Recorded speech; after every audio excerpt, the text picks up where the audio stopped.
الحمد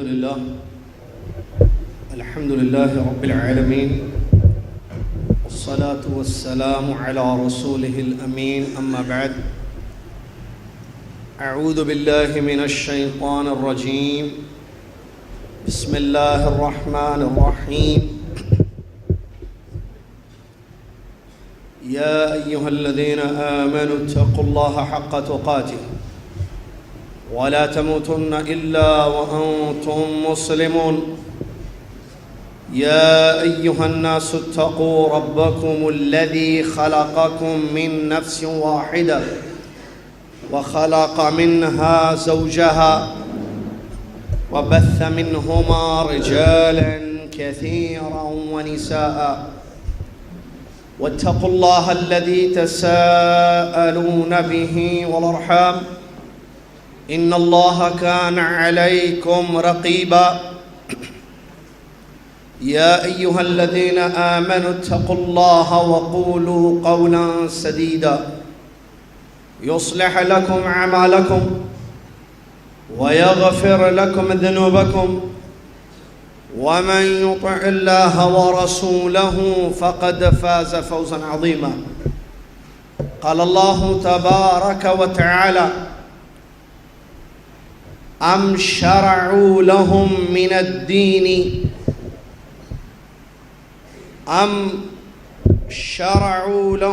الدين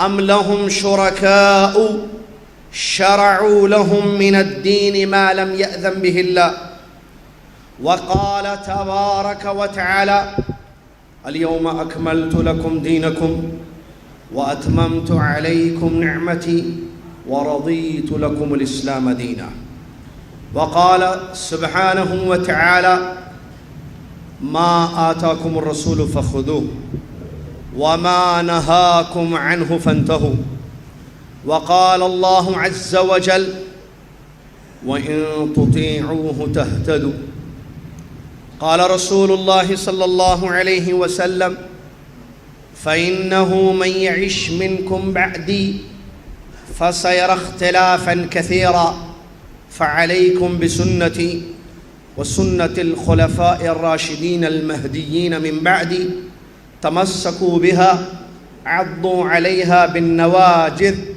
وإياكم ومحدثات الأمور فإن كل محدثة بدعة وكل بدعة ضلالة الحديث كما قال رسول الله صلى الله عليه وسلم وعن أم المؤمنين عائشة رضي الله عنها قالت قال رسول الله صلى الله عليه وسلم من أحدث في أمرنا هذا ما ليس منه فهو رد متفق عليه أو كما قال رسول الله صلى الله عليه وسلم قال الإمام سفيان رحمه الله البدعة أحب إلى إبليس من المعصية فإن المعصية قد يتاب منها وإن البدعة لا يتاب منها انتهى كلامه رحمه الله تمام تعریف اولا و آخرا اس ایک اللہ رب العالمین احکم الحاکمین کے لیے ہے جو اللہ رب العالمین ہم سب کا خالق ہے مالک ہے اور وہی ہمارا معبود حقیقی ہے اس کے سوا نہ کوئی ہمارا خالق نہ کوئی ہمارا مالک نہ کوئی ہمارا رازق نہ کسی اور کی ہم عبادت کر سکتے ہیں عظمتوں والا شان والا ہدایت و دلالت اس کے ہاتھ میں ہے جو اس نے چاہا وہ ہوا جو اس نے نہ چاہا وہ نہیں ہوا اس کے ذات کے جیسی کسی کی ذات نہیں اس کے ناموں کے جیسے کسی کے نام نہیں اس کے افعال کاموں کی طرح کسی کے کام نہیں لا الہ الا اللہ سبحان اللہ الحمدللہ سبحان اللہ و بحمدہ سبحان اللہ العظیم صلاۃ و سلام ہو اس کے بعد اللہ کے آخری نبی پیارے نبی امام الانبیاء محمد الرسول اللہ صلی اللہ علیہ وسلم کی ذات گرامی پر کہ جن کو اللہ تبارک و تعالیٰ نے خاتم الانبیاء بنا کر، رحمت والے نبی بنا کر، توحید کی طرف دعوت دینے والے بنا کر مبعوث فرمایا۔ اللہم صلی علی محمد وعلی آل محمد کما صلیت علی ابراہیم وعلی آل ابراہیم انک حمید مجید۔ اللہم بارک علی محمد وعلی آل محمد کما بارکت علی ابراہیم وعلی آل ابراہیم انک حمید مجید۔ حمد و صلاۃ کے بعد ذمہ داران پروگرام، قابل احترام فضیلت الشیخ ابو زید ضمیر حفظہ اللہ اور دیگر علماء، بزرگوں، نوجوان ساتھیوں، پردہ نشین ماں اور بہنوں، عزیز اور پیارے بچوں، آج 16 نومبر 2018 عیسوی اعظم کیمپس پونا میں یہ پروگرام منعقد ہے، جس میں مجھے بدعت اور اس کی تباہ کاریاں اس موضوع پر گفتگو کرنے کے لیے کہا گیا ہے۔ اللہ سے میری یہ دعا ہے کہ اللہ تعالیٰ مجھے اس موضوع کا حق ادا کرنے کی، اس کو سمجھانے کی توفیق عطا فرمائے، اور اللہ تعالیٰ آپ سب کو سمجھنے کی توفیق عطا فرمائے، پھر میں سمجھا کر، آپ سمجھ کر ہم سب کو عمل کرنے کی اللہ توفیق دے، آمین یا رب العالمین۔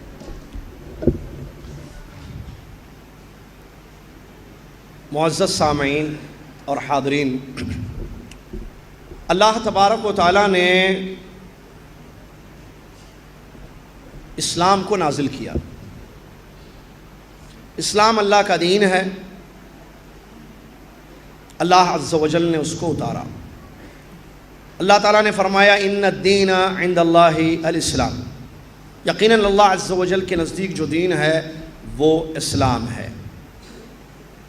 اسلام معلوم ہوا اس آیت سے کہ اللہ کا دین ہے، لیکن اسلام کون سا اسلام؟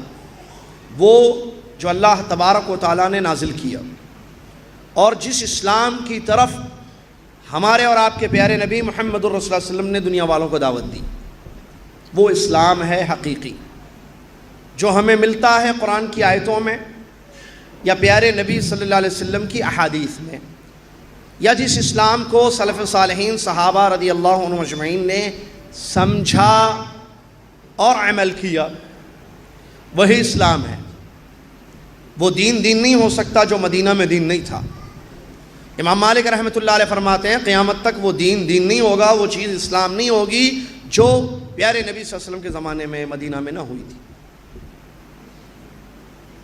امام زہری رحمۃ اللہ علیہ فرماتے ہیں، بڑا پیارا جملہ امام زہری رحمۃ اللہ علیہ، من اللہ الرسالہ وعلی الرسول البلاغ وعلینا التسلیم۔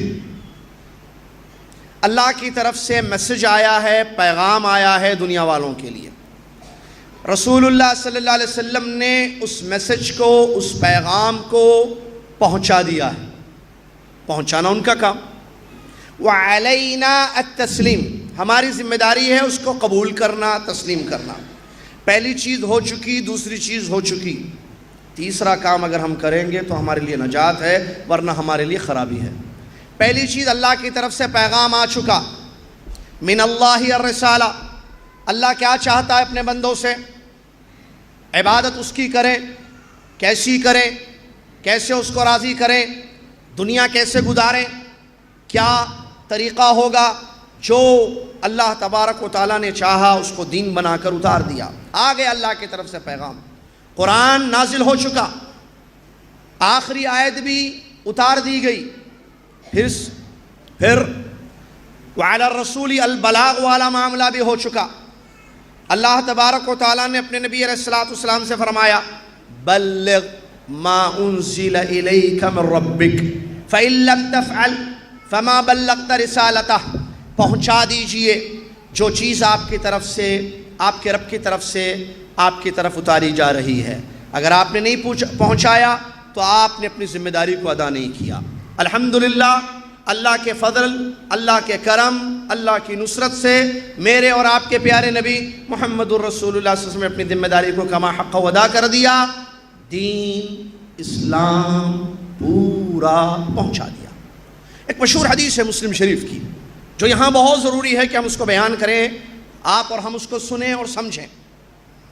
نبی علیہ الصلوۃ والسلام نے حجۃ الوداع، نبی صلی اللہ علیہ وسلم کا ایک حج جس کو حجۃ الوداع کہتے ہیں، آپ علیہ الصلوۃ والسلام نے اس میں ایک بات بیان فرمائی۔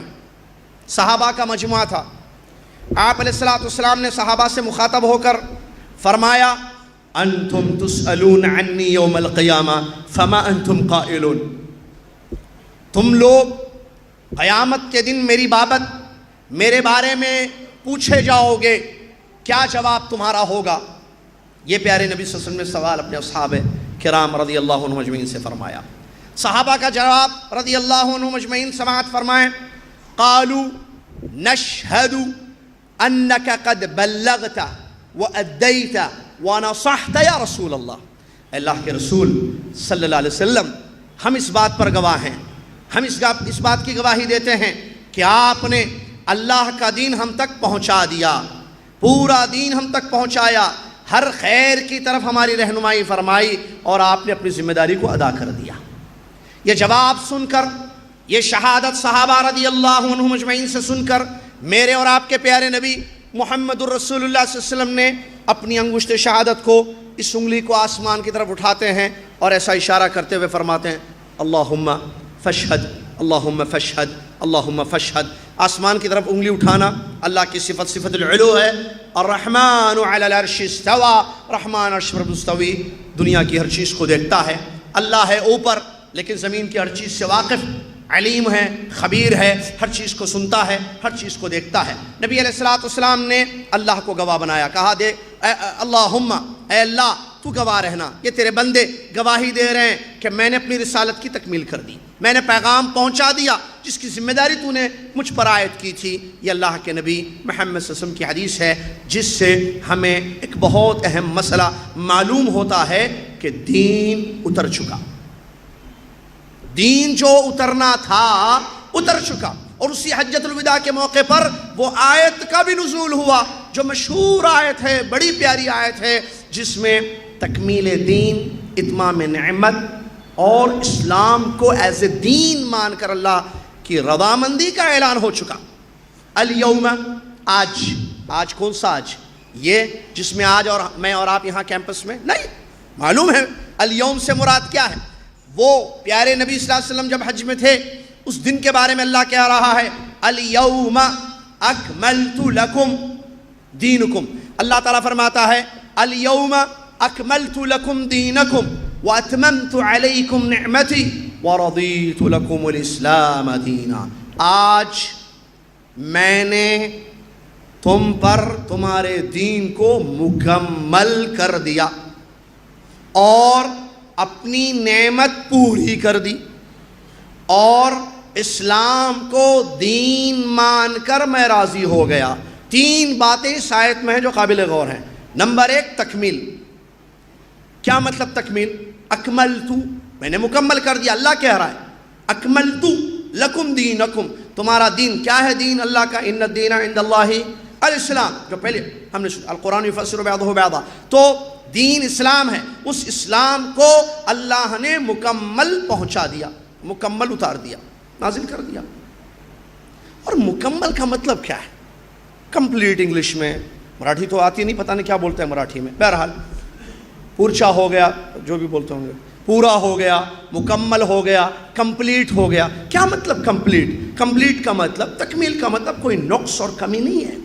جو چیز دین کے نام پر اتارنی تھی اللہ عز و جل نے اس کو نازل کر دیا، جو اللہ نے چاہا، جس میں نمازیں ہیں، فجر کی 2، عشاء کی 4، رمضان کے روزے ہیں، احکام الہیہ ہیں، عقیقہ ہے، وہ ہے، تجارت ہے، بیع و شراء ہے، مردوں کے لیے کیا احکام ہے، خواتین کے لیے کیا ہے، بادشاہ کے لیے کیا ہے، عوام کے لیے کیا ہے، ذمہ داریاں وغیرہ، احکام پورے قرآن میں اتار دیا اللہ تبارک و تعالیٰ نے۔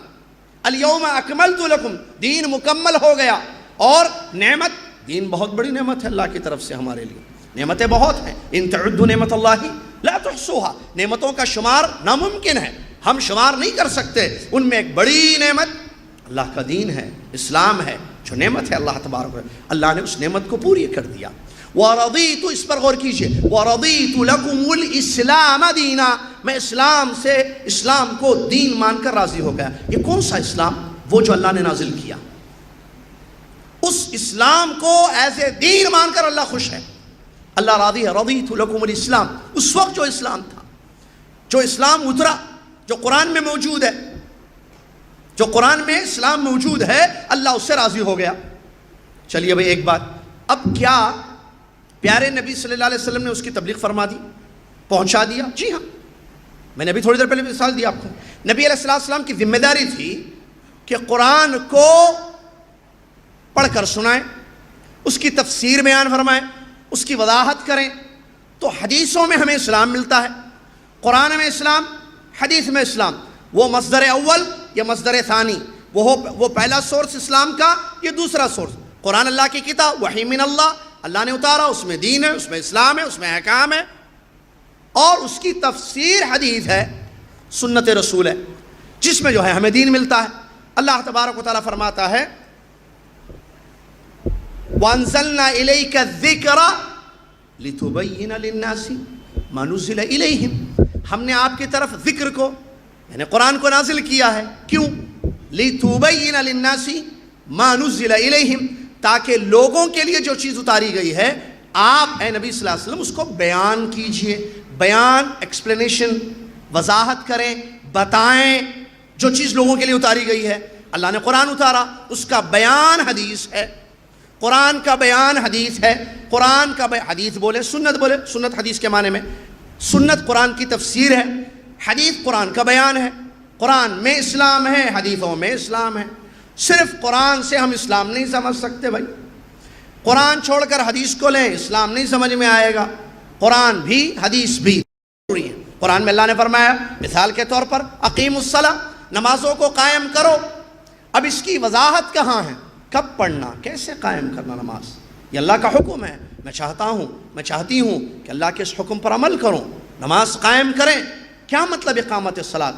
کتنی مرتبہ پڑھنا، کب پڑھنا، کس وقت پڑھنا، تفاصیل کہاں موجود ہیں؟ حدیثوں میں موجود. آتوا الزکاۃ، زکوٰۃ ادا کرو. ٹھیک ہے، ہم زکوٰۃ نکالنا چاہتے ہیں، کتنی نکالیں، کیسی نکالیں، تمام تفاصیل، وضاحتیں، تفسیر حدیثوں میں ہے. معلوم ہوا دین اسلام مکمل اتار دیا گیا. پیارے نبی صلی اللہ علیہ وسلم نے اس کو پہنچا دیا. کہاں پہنچا دیا؟ امت تک پہنچا دیا. قرآن میں اسلام، حدیث میں اسلام.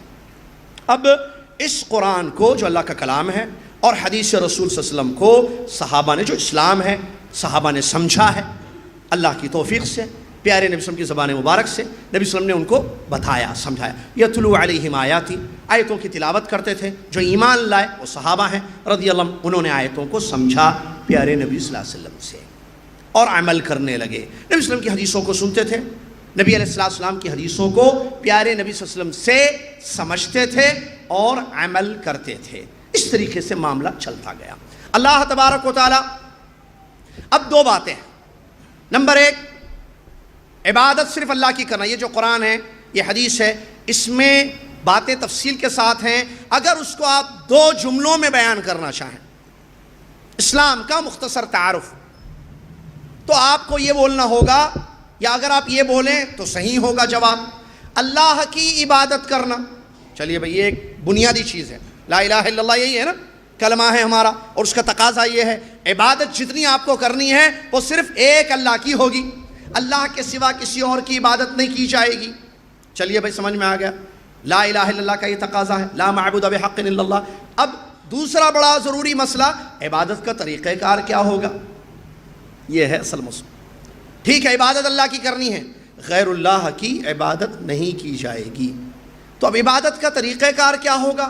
سنت کے طریقے پر عبادت ہوگی، بدعت پر نہیں، مرضی سے نہیں، خواہشات سے نہیں، دیکھ کر نہیں، جیسے اچھا لگے ویسے نہیں، جو لوگ کریں ویسے نہیں، آبا اور اجداد نے جیسے کیا ویسے نہیں. توجہ میری طرف رکھیں، کام کرنے والوں کو اپنا کام کرنے دیں. جزاکم اللہ خیر. عبادت اللہ کی کرنا، ایک بات میں نے بتائی. طریقہ کیا ہوگا بھائی، کیسے کریں گے عبادت؟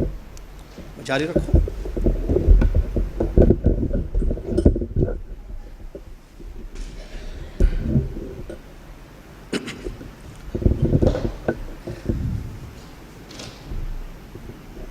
عبادت کوئی بات، عبادت ایک اللہ کی جائے گی، یہ بات سمجھ میں آئی؟ طریقہ عبادت کیا ہوگا بھائی؟ کیا اس دروازے کو اوپن چھوڑ دیا گیا جیسے چاہے عبادت کرو؟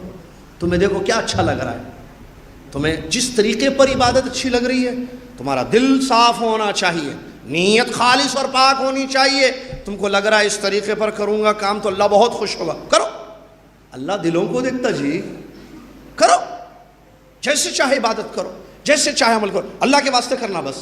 کیا ایسا ہے؟ یا عبادات توقیفی ہیں، عبادات اپنی مرضی سے نہیں کی جائیں گی؟ بہت اہم نقطہ ہے، یہی پوائنٹ سمجھنا ہے انشاءاللہ۔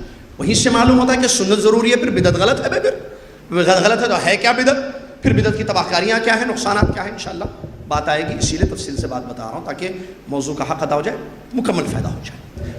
سنیے محترم سامعین، ہمیں وہ اللہ جس اللہ تبارک و تعالیٰ نے عبادت کے لیے پیدا کیا ہے، وما خلقت الجن والانس الا لیعبدون، وہ اللہ تعالیٰ عبادت کے لیے طریقہ اس نے مقرر کیا ہے۔ ہم منمانی عبادت نہیں کر سکتے ہیں، عبادات خواہشات سے نہیں کی جائیں گی، یاد رکھنا۔ علماء نے ایک پیارا قواعد میں سے قواعد ہے، پرنسپل شاید انگلش میں اس کو کہتے ہیں، ایک اصول ہے عبادتوں کو لے کر، یاد رکھنا کوئی بھی عبادت سٹارٹ نہیں کی جا سکتی۔ الاصل فی العبادت المنع، آپ کو عبادت کرنی ہے آپ شروع نہیں کر سکتے ایسے ہی، بلکہ دیکھنا ہوگا سنت سے اس کی دلیل ہے یا نہیں، سنت کے طریقے پر عبادت ہونا ضروری ہے۔ پیارے نبی صلی اللہ علیہ وسلم کس لیے تشریف لائے؟ آپ صلی اللہ علیہ وسلم کی دعوت کیا تھی؟ لوگوں کو یہ بتانے کے لیے کہ ایک اللہ کی عبادت کرو، تمام پیغمبروں کی دعوت بھی یہی رہی، ایک اللہ کی عبادت کرو، طریقہ عبادت سکھانا آپ کا کام تھا، اور یہی تقاضا ہے اشہد ان محمد رسول اللہ کا۔ کلمے کے دو حصے ہیں نا بھائی، ایک کیا ہے؟ لا الہ الا اللہ، جس کا مطلب یہ ہے کہ اب عبادت صرف اللہ کی کرنا ہے، دوسرا حصہ کیا ہے؟ محمد رسول اللہ۔ کیا مطلب محمد؟ ہم نے محمد کا کلمہ پڑھا ہے صلی اللہ علیہ وسلم، تو اس کے کئی تقاضے ہیں، جیسے محبت، ادب، احترام، ان کی اطاعت، ان کے منع کردہ چیزوں سے بچنا، بڑے اگر میں بتاؤں 4 چیزیں جو علماء نے ذکر کیا ہے۔ شہادت ان محمد رسول اللہ کا تقاضا کیا ہے؟ جب میں اور آپ، ہم جو کلمہ پڑھتے ہیں، ہم جو کلمہ گو ہیں، پیارے نبی صلی اللہ علیہ وسلم کی رسالت پر ہمارا ایمان ہے، تو اس کی 4 تقاضے ہیں جو علماء نے ذکر کیا ہے۔ تصدیقہ فیما امر، تصدیقہ فیما اخبر، تصدیقہ طاعتہ فیما امر، واجتناب ما نہى عنہ وزجر، وتصدیقہ فیما اخبر، آگے پیچھے ترتیب ضروری نہیں ہے، وَأَلَّا يُعْبَدَ اللَّهُ إِلَّا بِمَا شَرَعَ، اللہ اکبر، یہ ہے پوائنٹ۔ پیارے نبی صلی اللہ علیہ وسلم کے جو شہادت ہم دیتے ہیں اشہد ان محمد رسول، اس کے 4 تقاضے ہیں، اور یہ 4 تقاضوں کی دلیل نصوص ہیں، آپ آیتیں پڑھیں، حدیث سے پڑھیں تو یہ 4 چیزیں معلوم ہوں گی آپ کو۔ مطلب یہ 4 چیزیں کہاں سے لے کر آئے؟ یہ آیتوں اور حدیثوں کی روشنی میں ہے بھائی، اور صحابہ نے ایسے ہی کیا 4 چیزیں۔ کیا ہے 4 چیزیں؟ نمبر 1، آپ کے حکم پر عمل کرنا ہوگا، جو نبی صلی اللہ علیہ وسلم نے فرمایا آپ کو عمل کرنا ہوگا۔ یہاں اس کے لیے کچھ کنڈیشن ہے، تفصیلات میں نہ جاتے ہوئے، ہاں استطاعت شرط ہے۔ نبی صلی اللہ علیہ وسلم نے فرمایا نماز پڑھو، آپ نماز پڑھیے۔ نبی صلی اللہ علیہ وسلم نے کہا کھڑے ہو کر نماز پڑھو، کھڑے ہو کر نماز پڑھنا ہے۔ استطاعت نہیں ہے، اللہ صحت دے، سب کو آپریشن ہوا ہے، پیٹ میں کوئی پرابلم ہے، یا عورتوں کے کوئی مسائل ہیں پیٹ کے، تو کیا کریں گے؟ استطاعت نہیں ہے نا، تو استطاعت سے کیا ہے پھر وجوب ختم ہو جاتا ہے۔ اب کیسے اطاعت کریں گے نبی صلی اللہ علیہ وسلم کی؟ اب آپ کھڑے ہو کر نہیں پڑھ سکتے ہیں تو بیٹھ کر پڑھیں گے، معلوم ہے آپ کو مسئلہ، جانتے ہیں آپ، تو یہ اپنی جگہ تفصیل ہے۔ تو پہلی چیز کیا ہے؟ اشہد ان محمد رسول اللہ کا تقاضا کیا ہے صاحب؟ کہ آپ محمد صلی اللہ علیہ وسلم کی اطاعت کریں گے، نبی صلی اللہ علیہ وسلم کے حکم پر عمل کریں گے مستقل۔ اور اس سلسلے میں آپ آیتیں دیکھیں کتنی ہیں، اطیعوا اللہ واطیعوا الرسول، من یطع الرسول فقد اطاع اللہ، اور وہ ما آتاکم الرسول فخذوہ وغیرہ تمام آیتیں، ٹھیک ہے۔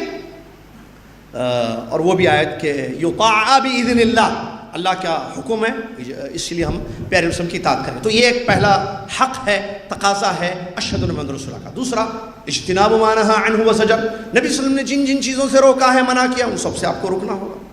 نبی علیہ السلام نے بہت ساری چیزوں سے روکا ہے اپنی امت کو، رکنا ہوگا، رکنا ہوگا۔ ان میں سے بدعات سے بھی روکا، جی وہی تو موضوع ہے، وَإِيَّاكُمْ وَمُحْدَثَاتِ الْأُمُورِ۔ اگر ہم اطاعت اور اطاعت کی مثال دیں اسی حدیث میں، علیکم بسنتی، یہ اطاعت ہے بھائی، میرے طریقے کو۔ جب تم دیکھو دین میں بڑا اختلاف ہو، کیا کرنا؟ رحمت والے نبی تھے، اللہ اکبر، کتنی پیاری پیاری باتیں حدیثوں میں بیان کر کے چلے گئے۔ امت کو صرف ضرورت اس بات کی ہے کہ ان حدیث کو سمجھ کر اس پر عمل کرے، بس سب مسئلہ ختم ہو جائے گا انشاءاللہ۔ کیا؟ علیکم بسنتی، نبی صلی اللہ علیہ وسلم کیا کلمے کا حق کیا ہے؟ جو میں نے بتایا اشہد ان محمد رسول اللہ کا اطاعت کرنا، اس کی مثال علیکم بسنتی، میرے طریقے کو مضبوطی سے سامنے رکھنا، اور میرے خلفاء صحابہ کے، ٹھیک ہے یہ اطاعت ہوگی جب بھی اختلافی دور ہے، ہم نبی صلی اللہ علیہ وسلم کی سنت کیا ہے، نبی صلی اللہ علیہ وسلم کا طریقہ کیا ہے، اس کو تھامے رکھیں گے، اس پر عمل کریں گے، اور نبی صلی اللہ علیہ وسلم نے جن چیزوں سے روکا ہے اس سے رک جائیں گے۔ مثال کے طور پر اسی حدیث میں وَإِيَّاكُمْ وَمُحْدَثَاتِ الْأُمُورِ، دین میں نئے نئے کاموں سے بچو، تو ہم کو بچنا ہے، نبی صلی اللہ علیہ وسلم نے بچنے کے لیے کہا ہے تو ہم بچ جائیں گے۔ نمبر 2، نمبر 3 تصدیقہ فیما اخبر، نبی صلی اللہ علیہ وسلم نے جو بھی خبر دی ہے ہم کو یقین کرنا ہوگا، تصدیق کرنا ہوگا۔ نبی علیہ السلام نے آسمان کی خبریں بتائیں، پچھلی زمانے کے واقعات بیان کیے، اور جنت اور جہنم کے متعلق بہت ساری چیزیں بیان کی، قبر، اس کی نعمت، اس کا عذاب، قیامت کے دن کیا کیا ہوگا، نشانیاں، بہت ساری چیزیں بتائی ہیں۔ جو نبی صلی اللہ علیہ وسلم نے چیزیں وحی کے بعد بتائی ہیں ہمیں اس کو تصدیق کرنی ہوگی، ہمیں اس کی تصدیق مطلب سچ سمجھنا اس کو، نہیں ایسے کیسے ہوتا ہے بھائی، خبر میں عذاب کیسے ہوتا ہے، وہ دجال کیسے آئے گا، وہ ایسے کیسے بولے گا، آسمان کو آرڈر دے گا، بارش ہوگی، یہ سب کیسے ہوگا، تصدیق ضروری ہے، کیونکہ کلمہ پڑھا ہے ہم نے محمد صلی اللہ علیہ وسلم کا۔ 3 چیزیں ہو گئی، پہلی اطاعت کرنا، جو بولے وہ سننا عام اردو میں، ٹھیک ہے۔ نمبر 2 جس سے روکا اس سے رک جائیں۔ نمبر 3 جو خبریں دی اس کی تصدیق کرنا۔ نمبر 4 غور سے سننا، وَأَلَّا يُعْبَدُ اللَّهُ وَأَلَّا يُعْبَدَ اللَّهُ إِلَّا بِمَا شَرَعَ، انہوں نے جو طریقہ ہمیں سکھایا ہے اسی طریقے پر اللہ کی عبادت کی جائے گی، اسی طریقے پر۔ معلوم ہوا عبادات خواہشات سے نہیں ہوگی، لوگوں کو دیکھ کر باپ دادا کے طریقے سے ہم کو اچھا لگ رہا ہے، آپ کو اچھا لگ رہا ہے، کیا سنت ہے؟ کیونکہ جو آپ کو اچھا لگے وہ اللہ کو اچھا لگنا ضروری نہیں ہے۔ اللہ کو جو اچھا لگا مطلب جو اللہ نے چاہا اس کو دین بنا کر اتار دیا، نبی صلی اللہ علیہ وسلم نے اس کو پہنچا دیا، بس بات ختم ہے، وہی چیز ریڈی ہے بھائی۔ امام زہری رحمۃ اللہ کیا کہتے ہیں، من اللہ الرسالہ وعلی الرسول البلاغ، ہو گئے 2 کام، آپ کا کام تسلیم کرنا ہے، وعلینا التسلیم، اس کو ایکسیپٹ کرو، دین آ چکا، اب دین میں کوئی چیز ایڈ کرنی نہیں ہے، اکملت لکم دینکم ہو گیا۔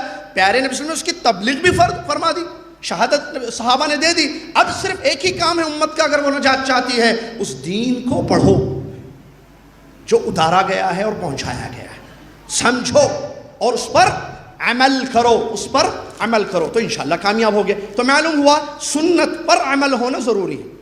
اسی لیے آپ دیکھیے ہمارے نبی محمد صلی اللہ علیہ وسلم نے عبادات کے سارے طریقے اپنی امت کو بیان فرمائے۔ نماز ایک بہت بڑی عبادت ہے نا بھائی، روزمرہ کی جانے والی عبادت۔ اچھا عبادات کی تفصیل ہے، بعض عبادتیں جو ہیں روزمرہ زندگی میں فرض ہے، بعض عبادتیں سالانہ کی جاتی ہیں، بعض عبادتیں زندگی میں ایک مرتبہ کی جاتی ہیں نا، جیسے روزانہ جو عبادت کی جاتی ہے کون سی ہے بھائی، وہ 5 وقتہ نماز۔ اچھا بعض عبادتیں سالانہ ہیں، جیسے روزہ اور زکوٰۃ فرض ہے نا، میں فرض عبادت کی بات اسلام کے ارکان ہیں۔ اچھا بعض عبادتیں زندگی میں ایک مرتبہ کی جائیں گی، جیسے حج ہے، تو یہ جو ہے نبی صلی اللہ علیہ وسلم کا طریقہ ہوگا۔ نبی صلی اللہ علیہ وسلم نے نماز پڑھی، بتا دی امت کو، صلو کما رأیتمونی اصلی۔ نبی صلی اللہ علیہ وسلم نے زکوٰۃ دی، زکوٰۃ کے احکام مسائل حدیثوں میں بیان فرمائے۔ نبی علیہ السلام نے حج کیا، حج کا طریقہ خذوا عنی مناسککم جو مشہور حدیث ہے بتا دیا۔ تو غرض یہ ہے کہ نبی صلی اللہ علیہ وسلم نے پریکٹیکل عمل کیا، عبادت کی اللہ کی، اور طریقہ اپنی امت کو سکھا دیا، بس امت پابند ہے اسی طریقے پر عمل کرنے کی۔ سمجھ میں آ گئی بات؟ تو سنت کے بغیر عبادت نہیں ہوگی، اور اگر آپ ڈیپ میں جائیں سنت ہی اسلام ہے، اسلامی سنت ہے۔ ایک بڑی پیاری بات امام بربہاری رحمۃ اللہ علیہ اپنی کتاب شرح السنہ میں لکھتے ہیں، وَعَلَمْ يَا أَخِي رَحِمَكَ اللَّهُ أَنَّ الدِّينَ إِنَّمَا جَاءَ مِنْ قِبَلِ اللَّهِ تَعَالَى وَلَمْ يُوضَعْ عَلَى عُقُولِ الرِّجَالِ۔ اس کے بعد یہ ایک بات ہے بہت اچھی، میں بتا رہا ہوں ابھی ترجمہ آپ کو۔ امام بربہاری رحمۃ اللہ علیہ فرماتے ہیں، جان لو میرے بھائی، اللہ رحم فرمائے آپ پر، کیا جان لو کہ دین اللہ رب العالمین کی طرف سے آیا ہے، مردوں کی عقلوں پر نہیں اتارا گیا ہے۔ آگے کہتے ہیں اس بات کو بھی جان لو اچھی طریقے سے، ان الاسلام هو السنہ والسنۃ هی الاسلام، اسلام ہی سنت ہے اور سنت ہی اسلام ہے۔ اللہ کتنی پیاری بات، اسلام ہی سنت ہے، سنت الاسلام۔ اب سنت معلوم ہو گئی، نبی علیہ السلام کے طریقے پر، سنت کا معنی طریقہ، انہی کے طریقے پر عبادت ہوگی۔ کیا اب سنت کو چھوڑ کر اپنے تئیں ہم عبادت کو شروع کر سکتے ہیں؟ نہیں۔ اب آئیے بدعت کیا ہے جس سے ہمارے نبی صلی اللہ علیہ وسلم نے روکا ہے؟ ہمارے نبی صلی اللہ علیہ وسلم نے بہت ساری چیزوں سے روکا ہے، ہمیں اس سے بچنا ہے، ہم نے ان کا کلمہ پڑھا ہے اور اس کا یہ تقاضا ہے۔ ان میں سے ایک چیز ہے بدعت۔ کیا ہے بدعت؟ بعض لوگ بولتے ہیں ہر نیا کام بدعت ہے، بعض لوگ بولتے ہیں دین میں نیا کام بدعت ہے۔ بدعت کی تعریف ڈیفینیشن کو لے کر مختلف اقوال ہیں۔ اچھا نیا کام بدعت، تم لوگ گاڑی چلاتے ہیں یہ بدعت نہیں ہے، کیا نبی صلی اللہ علیہ وسلم جو ہے پلین میں جا کے جو ہے حج کیے؟ تم پلین میں جا کے حج کر رہے، تم ٹرین میں جا کے کنکری مار رہے. نبی صلی اللہ علیہ وسلم نے ٹرین میں ماری اونٹنی پر، آپ اونٹنی پر جا کے حج کرو، عمرہ کرو، کنکریاں مارو. تو بھائی مسئلے کو سمجھنا ہے اور بہت آسان ہے. میں انشاءاللہ سمجھاؤں گا حدیث کی روشنی میں. ایک حدیث ہے جس میں بدعت کی تعریف موجود ہے، اور وہ حدیث امی ام المومنین عائشہ رضی اللہ عنہ کی حدیث، جس کو امامین شیخین امام بخاری رحمۃ اللہ علیہ، امام مسلم رحمۃ اللہ نے اپنی کتاب کی زینت بنائی ہے. اس ایک حدیث میں بدعت کا ڈیفینیشن ہمیں ملے گا. چلیے سنتے ہیں کیا ہے. نبی علیہ الصلوۃ ام المومنین عائشہ رضی اللہ تعالیٰ عنہ فرماتی ہیں کہ اللہ کے نبی محمد صلی اللہ علیہ وسلم نے ارشاد فرمایا. کیا فرمایا؟ نکلتا جا رہا ہے. کیا فرمایا پیارے نبی صلی اللہ علیہ وسلم نے؟ من احدث، توجہ میری طرف چلے، من احدث فی امرنا ھذا ما لیس منہ فہو رد. جس نے ہمارے اس دین میں کوئی نئی چیز کی جو اس میں سے نہیں ہے، وہ مردود ہے، ناقابل قبول ہے. اس حدیث پر غور کیجئے. ہمارے آپ کے پیارے نبی محمد صلی اللہ علیہ وسلم نے بدعت کی تعریف اس میں بیان کی. اس حدیث میں بدعت کا مطلب ہے من احدث. دیکھیے بدعت میں تین چیزیں ہوتی ہیں جو اس حدیث میں نبی صلی اللہ علیہ وسلم نے بیان فرمائی. من احدث، تین چیزیں میں عربی بولوں گا پھر اردو میں سمجھاؤں گا. الاحداث نمبر 1، نمبر 2 فی الدین، نمبر 3 ما لیس منہ عدم الدلیل. الاحداث 1 فی الدین، 2 عدم الدلیل، 3 1 + 1 + 1 = بدعت. اگر تین چیزیں ہیں، کوئی بھی چیز دنیا میں چیک کرنا ہے بھائی، ہم کو معلوم کرنا ہے کہ بدعت کیا ہے. آپ دیکھیں کہ بدعت میں جو عمل ہو رہا ہے، جو عبادت ہو رہی ہے، اس میں تین چیزیں ہیں. کیا دیکھنا؟ کتنے دیکھنا؟ 3 دیکھنا. ایک ہے تو نہیں ہوتی بدعت، 2 ہوئی تو بھی نہیں ہوتی. اب دن میں نیا کام، دن میں نیا کام، صرف دن میں نیا کام بدعت نہیں ہے. ہر نیا کام بدعت نہیں ہے. ہر نیا کام بدعت نہیں ہے. یہ بھی نیا کام ہے، یہ بھی مائک بھی نیا کام، فون بھی نیا کام ہے، بدعت ہے نہیں ہے بھائی. ایسی پنگے، ہر نیا کام نہیں ہے بدعت. اور دین میں ہر چیز نہیں کی جائے وہ بھی بدعت نہیں ہے. 3 چیزیں ہوں گی. اور اللہ جزائے خیر دے ہمارے استاد محمد الجیزانی حفظہ اللہ مدینہ جامعہ اسلامیہ میں انہوں نے جو ہمیں پڑھایا سمجھایا، اللہ جزائے خیر دے، وہ آپ کے سامنے میں رکھ رہا ہوں. جو انہوں نے اپنی کتاب میں جو قواعد معرفت البدع، بڑی اچھی عربی میں کتاب ہے ان کی، اس کتاب میں انہوں نے اس چیز کو وضاحت کے ساتھ مسلم کی حدیث کی روشنی میں بیان کیا. دیکھیے من احدث، 3 چیزیں کیا ہیں جس سے میں اور آپ پہچان سکتے ہیں کہ یس یہ 3 چیزیں ہیں بدعت ہیں. نمبر 1 یہ دیکھنا نیا ہے. کیا دیکھنا؟ نیا. پرانا نیا معلوم، اولڈ نیو نیا، ایک چیز نیا ہونا. نمبر 2 دین کا کام ہونا، دین سمجھ کر کیا جائے، اس کا تقرب ہو. اس کا دین معلوم ہے، کچھ چیزیں دنیاوی ہیں، کچھ چیزیں دینی ہیں، معلوم ہے لوگوں کو. امور الدنیا امور الدین. چلیے تیسری چیز دلیل نہ ہو کتاب و سنت سے. الاصل ما لیس لہ اصل، کوئی اصل نہ ہو اس کی. 3 چیزیں. اچھا نیا، یہ نیا کا مطلب کیا ہوگا؟ پیارے نبی صلی اللہ علیہ وسلم کے دور میں نہیں کیا گیا، بعد کے دور میں کیا گیا. ٹھیک ہے، نبی صلی اللہ علیہ وسلم کے دور میں نہیں ہوا. اب نئے پرانے کی تحدید کیسے کریں گے ہم کس کو بولیں گے ہاں یہ نیا ہے؟ 20ویں صدی کے بعد کیا گیا، 19ویں صدی، 90s 20، نہیں 90s 20s 21 22 نہیں ہے. نبی پیارے نبی محمد صلی اللہ علیہ وسلم کی زندگی میں جو نہیں ہوا کام، بعد میں ہوا، اس کو کیا بولتے ہیں؟ نیا کام. سمجھ میں آیا؟ پونا والے بہت سمجھدار ہیں، مجھے پتا ہے، پچھلے سال بھی دیکھا تھا میں. جلدی سمجھتے ہیں ماشاءاللہ، کیوں ایجوکیٹڈ لوگ ہیں ماشاءاللہ. تو نیا کام پیارے نبی صلی اللہ علیہ وسلم کے دور میں نہ کیا گیا ہو، بعد میں لوگوں نے کیا. اٹ از کالڈ نیو، احداث، نئی چیز. ایک. دوسری چیز دین کا کام ہونا. وہ اچھا دین دنیا کے کام ہوتے ہیں؟ جی ہاں. گاڑی چلانا دین کا کام، دنیا کا کام؟ کوئی ایک جواب دیجئے، ایک جواب دیجئے ہاتھ اٹھا کر. گاڑی چلانا دین کا کام، دنیا کا کام؟ دنیا کا کام. دعا کرنا کام، دنیا کا کام؟ ادھر سے کوئی جواب دیجئے. دین کا کام. ٹھیک ہے. موبائل یوز کرنا دین کا کام، دنیا کا کام؟ دنیا کا کام. اچھا موبائل میں دیکھ کر قرآن کی تلاوت کرنا دین کا کام، دنیا کا کام؟ تو اس کا مطلب ختم ہے مسئلہ، آگے سمجھانے کی ضرورت نہیں ہے. تو دین دنیا سمجھتے ہیں. تو بدعت ہونے کے لیے 3 چیزیں چاہیے صاحب. کیا چاہیے؟ نیا کام ہونا. پیارے نبی صلی اللہ علیہ وسلم کے دور میں نہیں ہوا، بعد میں ہوا. اچھا بعد میں ہوا، پیارے نبی صلی اللہ علیہ وسلم کے زمانے میں نہیں ہوا وہ. اچھا دین سمجھ کے کیا جا رہا ہے، جو ابھی آپ نے مثال دی، نماز پڑھنا، قربانی دینا، دعا کرنا، ثواب کے لیے، اجر کے لیے کوئی کام کرنا، تقرب ہم چاہتے ہیں. دینی امور ہے، معلوم ہے، دعائیں ہیں، توکل ہے، فلاں ہے، ٹھیک ہے. تو دین کا ہونا، دنیا کے کام کو بدعت نہیں بولتے، کیونکہ اس کی دلیل ابھی بتا رہا ہوں. دلیل بولیں. دو ہو گئے. کتنی چیزیں ہو گئے؟ دو. کون بولیں گے دو؟ جی. دو چیزیں کیا ہیں بدعت کو پہچاننے کے لیے؟ نیا کام اور دین کا کام. بس جزاک اللہ خیر, یہ بولنا ہے. نیا کام اور دین کا کام, ٹھیک ہے. تیسری چیز دلیل نہ ہو. کس چیز کی؟ اس کام کی. دلیل قرآن کی آیت, نبی صلی اللہ علیہ وسلم کی حدیث, آپ نے اجازت دی ہو, آیتوں میں اس کی دلیل ہے, حدیثوں میں اس کی دلیل ہے. کوئی دلیل نہیں ہے اس کی. اور دلیل کو سمجھنا پڑتا ہے بہرحال اپنی جگہ. کتاب, سنت اور اجماع وغیرہ, قیاس, دلیلیں ہیں بہرحال. دلیلوں کی قسمیں اپنی جگہ, ٹھیک ہے. تو تین چیزیں اگر کسی عمل میں ہم کو نظر آ رہی ہیں, تینوں چیزیں, تو اس کو بدعت بولیں گے. وہ اللہ کے یہاں اس کی کوئی حیثیت نہیں ہوگی. ان تین چیزوں کی دلیل سنیے. پیارے نبی نے کیا فرمایا؟ من احدث, احداث مطلب نیا کام.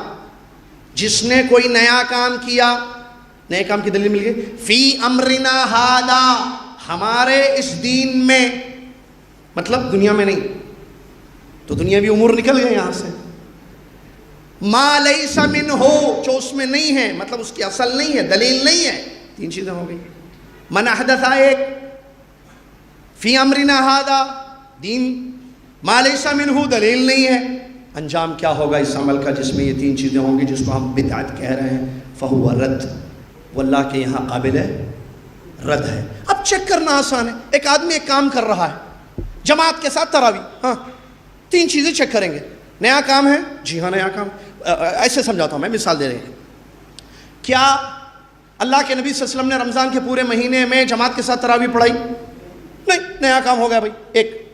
اچھا دین کا کام ہے, دنیا کا کام ہے, سب کو جواب معلوم ہے. دلیل ہے یا نہیں ہے کہ جماعت کا وجود ہوا؟ دلیل سمجھ, جماعت ہوئی یا نہیں ہوئی؟ اچھا ایک مرتبہ کوئی عمل ہو تو وہ دلیل ہے یا نہیں ہے ہمارے لیے؟ یس آف کورس دلیل. تو نبی صلی اللہ علیہ وسلم نے جماعت ہوئی تراویح کی؟ بولیے بھائی.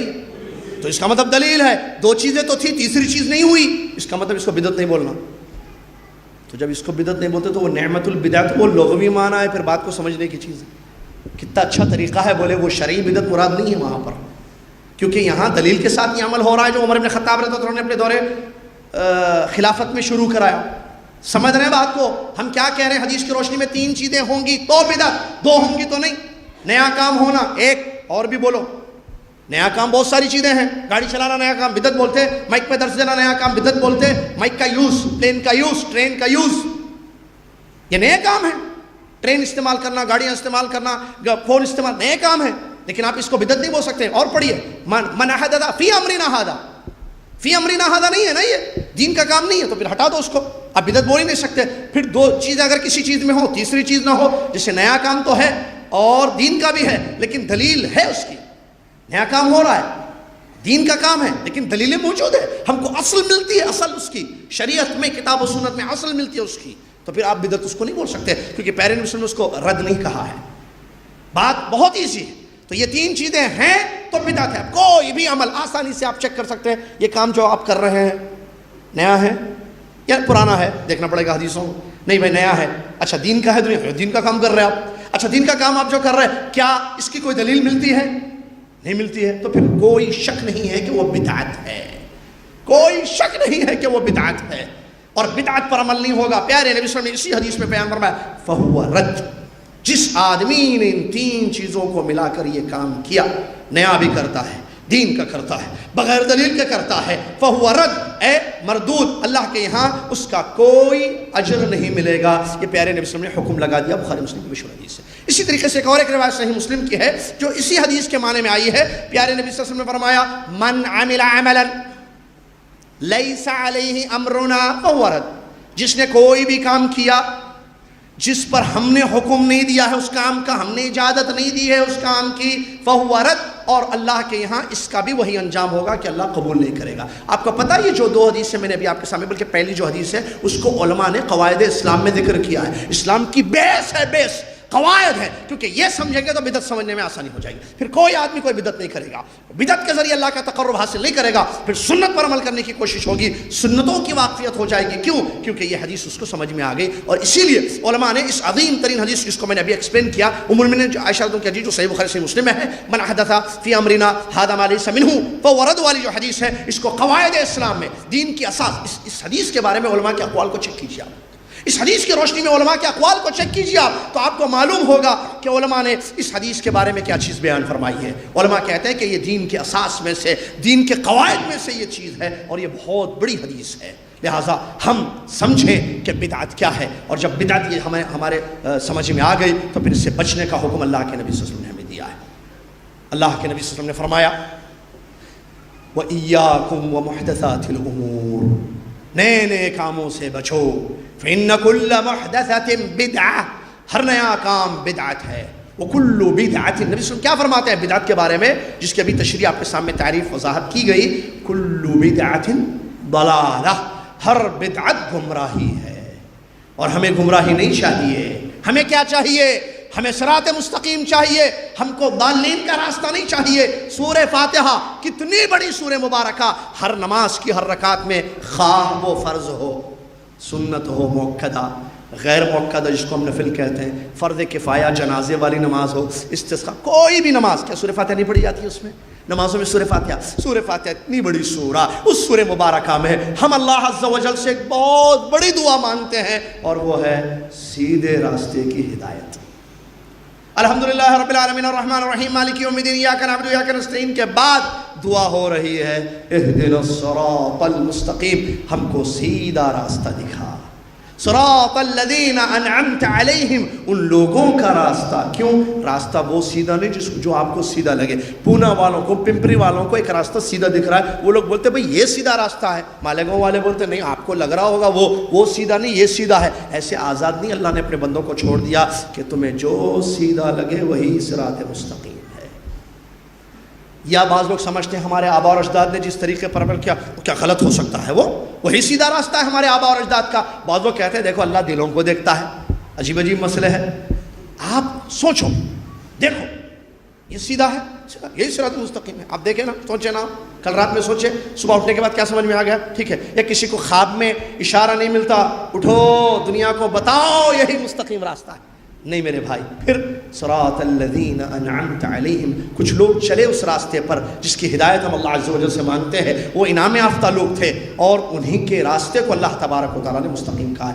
غیر المغضوب علیہم، ہمیں وہ راہ نہیں چاہیے جس پر چلنے کی وجہ سے لوگوں پر اللہ کا غضب نازل ہوا، ولا الضالین، اور ہمیں وہ راستہ بھی نہیں چاہیے جو لوگوں کو پتہ نہیں تھا، چلے بھٹک گئے، وہ راستہ نہیں تھا، راستے کا علم نہیں تھا، لیکن سمجھے کہ ہو سکتا ہے یہی صحیح راستہ، چلتے گئے اور گمراہی ہو گئی۔ تو ہم گمراہی سے بچتے ہیں، تو اللہ کے نبی صلی اللہ علیہ وسلم فرماتے ہیں گمراہی کا ایک راستہ بدعات ہے، بدعت ایک گمراہی کا راستہ ہے، کل بدعہ ضلالہ۔ اب آئیے بات پھر ایک چھوٹی سی بات کو بڑھا کر آپ کو میں نقصانات اس کے بیان کروں، جو دوسرا حصہ ہے موضوع کا۔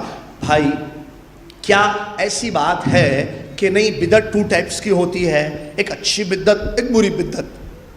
اچھی بدعت کر سکتے، بری بدعت نہیں کر سکتے۔ کلو بدعت نبی اسلام فرماتے ہیں، عربی حدیثیں ہیں، آیتیں عربی میں ہے، نبی اسلام نے ہر بدعت کو گمراہی قرار دیا ہے، اور بدعت کی تعریف آپ کے سامنے ہو چکی۔ تو پھر بدعت گمراہی صراط مستقیم کیسے ہو سکتی ہے؟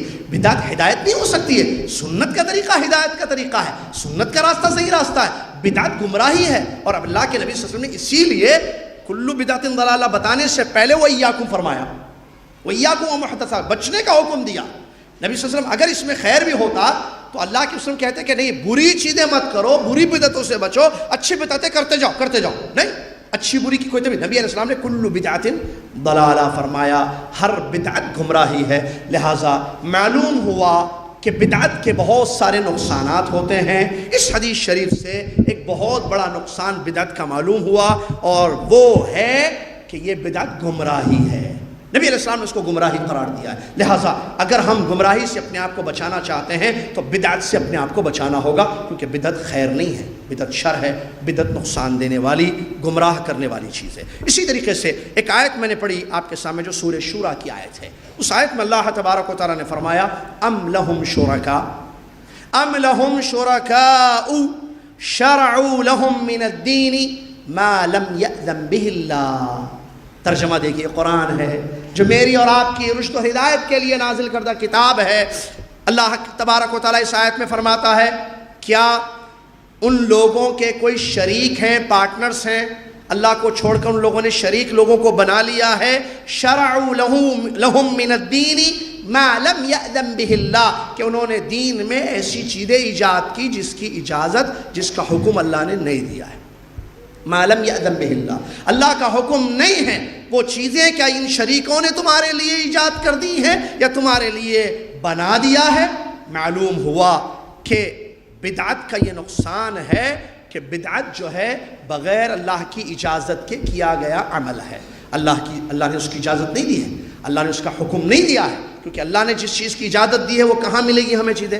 کیسے پہچانیں گے کہ ہاں اس کی اللہ تعالیٰ نے اجازت دی ہے اور اس کی اللہ تعالیٰ نے اجازت دی ہے؟ محمد صلی اللہ علیہ وسلم کا طریقہ سنت جو نبی صلی اللہ علیہ وسلم نے کیا ہے، اپنی امت کو کرنے کی ترغیب دلائی ہے، وہ اذن اللہ ہے۔ کیوں؟ اللہ نے فرمایا لیطاع باذن اللہ، پیارے نبی صلی اللہ علیہ وسلم کی اطاعت فرض ہے ہم پر، اور یہ اللہ کے اذن سے ہے، اللہ کے حکم سے ہم نبی صلی اللہ علیہ وسلم کی اطاعت کر رہے ہیں۔ تو اللہ کا حکم یہ ہے کہ نبی صلی اللہ علیہ وسلم کی اطاعت کرو، اور اطاعت میں یہ چیز آتی ہے کہ آپ سنتوں کے طریقے پر عمل کرو اور نبی صلی اللہ علیہ وسلم کے طریقے پر اللہ کی عبادت کرو، یہ اللہ کا حکم ہے۔ اگر طریقہ چھوڑ کر بدعت سے اللہ کی عبادت کی جا رہی ہے تو ما لم یأذن بہ اللہ ہے، اس کی وعید آئی ہے، اللہ نے اس کی وعید سنائی ہے کہ لوگوں نے دین میں ایسی چیزیں بنائی ہیں جس کی اجازت اللہ نے نہیں دی ہے، تو بدعت اذن اللہ نہیں ہے، اللہ کا اذن نہیں ہے، یہ ایک بڑا اس کا نقصان ہے۔ ٹھیک ہے، اسی طریقے سے بدعت کے نقصانات میں سے ایک خطرناک قسم کا نقصان اور ہولناکی کیا کہتے ہیں ہلاکت یہ ہے کہ یہ نبی صلی اللہ علیہ وسلم کے طریقے سے انسان کو باہر نکال دیتا ہے، ہمیشہ نبی علیہ السلام کے طریقے سے نکل جاتا ہے۔ کیوں؟ کیونکہ اللہ کے نبی علیہ السلام نے حدیث میں فرمایا علیکم بسنتی، تم میرے طریقے کو مضبوطی سے تھامے رکھو۔ آگے فرماتے وَإِيَّاكُمْ وَمُحْدَثَاتِ الْأُمُورِ، اور نئے نئے کاموں کو ایجاد کرنے سے بچو۔ تو بدعت کا یہ نقصان ہے کہ انسان طریقے نبوی سے ہٹ جاتا ہے، نبی محمد صلی اللہ علیہ وسلم کے طریقے سے ہمیشہ کے لیے ہٹ جاتا ہے، اور بدعت پر اس کا پورا اب عمل ہو رہا ہے، اور وہ بدعت ظاہر بات ہے بتا دیا ہم نے سنت کا طریقہ نہیں، سنت کے اپوزٹ ہے وہ۔ تو یہ ایک بڑا اس کا نقصان ہے۔ اسی طریقے سے ایک نقصان اس کا خطرناک یہ ہے، غور کریں تو بدعت کرنے والے یہ سمجھ رہے ہیں کہ اللہ کے، غور کیجئے اس بات پر، اللہ کے نبی صلی اللہ علیہ وسلم نے کیا نہیں ہے، یا اللہ کے رسول کو معلوم نہیں تھا، ایک مسئلہ، یا معلوم تھا لیکن کیا نہیں، اور دونوں بھی خطرناک چیزیں۔ نبی صلی اللہ علیہ وسلم کو معلوم نہیں تھا کہ دین میں یہ کام ہونا ہے، کیا یہ تصور صحیح ہے؟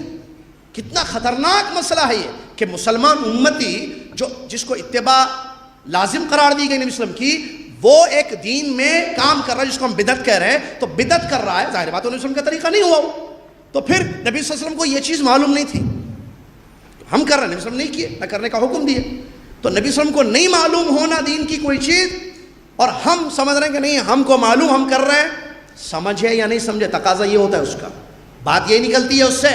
میں یہ نہیں کہہ رہا ہوں کہ کوئی مسلمان سمجھ رہا ہے، نہیں، مسلمان بولیں گے ہم کہاں سمجھتے کہ نبی صلی اللہ علیہ وسلم کو نہیں معلوم، نبی صلی اللہ علیہ وسلم کو تو سب معلوم ہے، لیکن بھائی آپ کام کر رہے ہو بدعت کا اور نبی صلی اللہ علیہ وسلم نے اس کا حکم نہیں دیا ہے، اجازت نہیں دی ہے، تو اس کا سیدھا سیدھا مطلب یہ ہو رہا ہے کہ ان کو نہیں معلوم تھا یہ، اور نہیں معلوم ہونا ان کو بڑا مسئلہ ہے سمجھنا۔ چلو اگر دوسری شکل اختیار کی جائے، نہیں معلوم تھا، نہیں معلوم تھا کیسے بول رہے آپ، معلوم تھا سب، پھر کیے نہیں نا وہ، آپ کر رہے وہ نہیں کیے، اب بولو اب کیا مسئلہ ہے؟ یہ بھی خطرناک مسئلہ ہے کہ معلوم تھا نہیں کیے، نہیں بتائے، اور ہم کر رہے ہیں اس کو، دونوں بھی خطرے کی گھنٹیاں ہیں، خطرناک معاملہ ہے۔ لہٰذا بدعت کا یہ نقصان ہوتا ہے کہ یہ چیزیں انسان کی زندگی میں پیدا ہو جاتی ہیں اس کی وجہ سے۔ اسی طریقے سے بدعت کا مطلب یہ ہوتا ہے، جیسے علماء نے بڑی پیاری جو آیت کی روشنی میں نے ایک آیت پڑھی الیوم اکملت، اس کا مطلب یہ آیت صحیح نہیں ہے، پھر بدعت کا یہ مطلب ہوتا ہے کیا کہ اللہ تعالیٰ نے یہ جو فرمایا، جو سورہ مائدہ کی آیت ہے الیوم اکملت لکم دینکم، آج میں نے تمہارے لیے تمہارا دین مکمل کر دیا۔ جب مکمل کر دیا تو اس کا مطلب بدعت یہ آیت سے ٹکرا رہی ہے، اگر مکمل ہے تو بدعت کیسے ہو رہی ہے؟ پھر مکمل ہے تو جو ہے وہی کرنا ہے نا، سمپل بات ہے بھائی، کامن سینس۔ مکمل کا مطلب اتار دیا دین، اب وہ جو دین میں جو ہے وہ کرنا ہے، اب نہیں ہے آپ کر رہے بدعت، تو اس کا مطلب یہ آیت غلط ہوگی پھر، اور کوئی آیت غلط نہیں ہوتی ہے، اللہ کا کلام سچا ہے۔ بدعت اللہ تعالیٰ کو پسند نہیں ہے۔ بدعت کے نقصانوں میں سے ایک نقصان یہ ہے کہ انسان اللہ سے دور ہو جاتا ہے، اس سے انسان بدعت سے اللہ سے دور ہو جاتا ہے اور سنت سے اللہ کے قریب ہوتا ہے، کہ اس لیے کہ اللہ تعالیٰ نے حکم دیا ہے اور سنت سے ہدایت ملتی ہے۔ اللہ تبارک و تعالیٰ فرماتا ہے وَإِن تُطِيعُوهُ تَهْتَدُوا، اگر تم محمد صلی اللہ علیہ وسلم کی اطاعت کرو گے، نبی صلی اللہ علیہ وسلم کی سنت پر چلو گے، تہتدوا، تم ہدایت پر رہو گے۔ کیا مطلب؟ اگر ہدایت چاہیے تو سنت کو فالو کرنا ہوگا، پیارے نبی صلی اللہ علیہ وسلم کے طریقے پر عمل کرنا ہوگا تو آپ کے لیے ہدایت ہے۔ واضح ہے بدعت کا نقصان، اگر سنت چھوڑ کر بدعت کی جائے گی تو پھر ہدایت نہیں، ضلالت ہے، جو میں نے شروع میں آپ کے سامنے بیان کیا۔ اللہ کو سنت پسند ہے، اسی لیے اللہ تعالیٰ نے حکم دیا ما آتاکم الرسول فخذوہ وما نہاکم عنہ فانتہوا۔ اللہ کے رسول محمد صلی اللہ علیہ وسلم جو تمہیں دے رہے ہیں، جو طریقہ سکھا رہے ہیں، اس کو لے لو، اور جن چیزوں سے روک رہے ہیں اس سے رک جاؤ، یہ اللہ کو پسند ہے۔ اور سنت پر عمل کرنے والا اللہ تبارک و تعالیٰ کا مطیع اور فرما بردار ہوتا ہے۔ اللہ کے احکام پر چلنے والا اس کو کہا جائے گا جو سنتوں پر عمل کر رہا ہے۔ دلیل قرآن کی آیت، اللہ فرماتا ہے من یطع الرسول فقد اطاع اللہ، جس نے رسول اللہ صلی اللہ علیہ وسلم کی اطاعت کی گویا اس نے اللہ تبارک و تعالیٰ کی اطاعت کی۔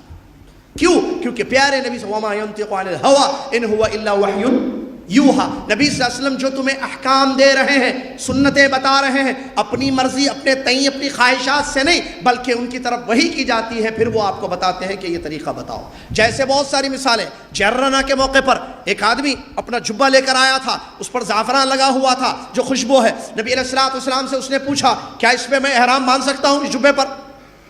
نبی علیہ السلام نے جواب نہیں دیا، انتظار کیا وحی کا، وحی آئی، پھر نبی علیہ السلام نے حکم دیا اور فرمایا کہ دھو لو اور اس کے بعد احرام باندھو، اس کو دھو لو پھر اس کے بعد احرام باندھو۔ معلوم ہوا اللہ کے نبی صلی اللہ علیہ وسلم وحی کے بعد بولتے ہیں، وحی کے ذریعے نبی علیہ السلام اپنی امت کی تعلیم کرتے یا اپنی امت کو راستہ دکھاتے، طریقہ عبادت بتاتے ہیں۔ تو ہم اگر نبی صلی اللہ علیہ وسلم کے طریقے پر، سنت پر چل رہے تو وحی کی اتباع ہو رہی ہے یہ، اور وحی کی اتباع ہی میں خیر ہے۔ اگر وحی کی اتباع نہیں کی جائے گی، خواہشات کی اتباع کی جائے یا بدعات کے طریقے پر اللہ کی بات کی جائے گی، تو ایسی صورت میں اس کا نقصان ہوگا پھر، اور وہ نقصان یہ ہے کہ اللہ کے یہاں وہ عمل قبول نہیں ہوگا۔ ایک خطرناک قسم کا نقصان میرے بھائی، مجھے آپ بتائیے، ایک آدمی اپنی 60 سالہ زندگی میں عبادات کر رہا ہے، اعمال انجام دے رہا ہے، کیا چاہتا ہے؟ ہم نماز پڑھیں، کیا چاہیے آپ کو نماز کے پیچھے؟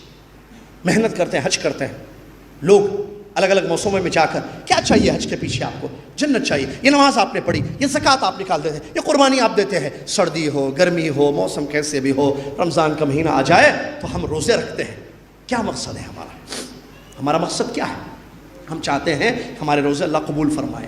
یہ جو دین پر عمل ہو رہا ہے، اس کے پیچھے ایک بنیادی چیز ہوتی ہے اللہ کی ذات سے اجر کی، قبولیت کی امید، اور وہ امید کرنا بھی ایک عبادت ہے۔ یدعوننا رغبا ورہبا۔ تو اب اگر کسی کو بتا دیا جائے کہ نہیں آپ کا عمل عند اللہ قبول نہیں ہے، بھئی کس کا عمل اللہ قبول کرتا نہیں کرتا یہ تو اللہ کو ہی معلوم ہے نا، لیکن اللہ نے جو بات بتائی ہے قرآن میں، اس سے یہ بات معلوم ہوتی ہے۔ علماء کہتے ہیں عمل کے قبول ہونے کے لیے 2 بنیادی شرط ہیں۔ آپ چاہتے ہیں آپ کا عمل اللہ کے یہاں قبول ہو، آپ چاہتے ہیں کہ آپ کا عمل اللہ کے یہاں قبول ہو، آپ کو 2 کام اپنے عمل میں کرنا ہوگا، ایک اللہ کے لیے خالص، دوسرا پیارے نبی صلی اللہ علیہ وسلم کی سنت پر عمل کرنا ہوگا۔ دونوں میں سے ایک چیز چلی جائے گی، کم ہوگی، اللہ کے یہاں اس عمل کی کوئی حیثیت نہیں ہوگی۔ اگر اخلاص مفقود ہے، عمل تو ہو رہا ہے للہ نہیں ہو رہا ہے، لغیر اللہ ہو رہا ہے، اس عمل کی کوئی حیثیت اللہ تعالیٰ کے نزدیک نہیں ہے، گیا عمل۔ وَلَوْ أَشْرَكُوا لَحَبِطَ عَنْهُمْ مَا كَانُوا يَعْمَلُونَ وغیرہ اس کی دلیل ہے۔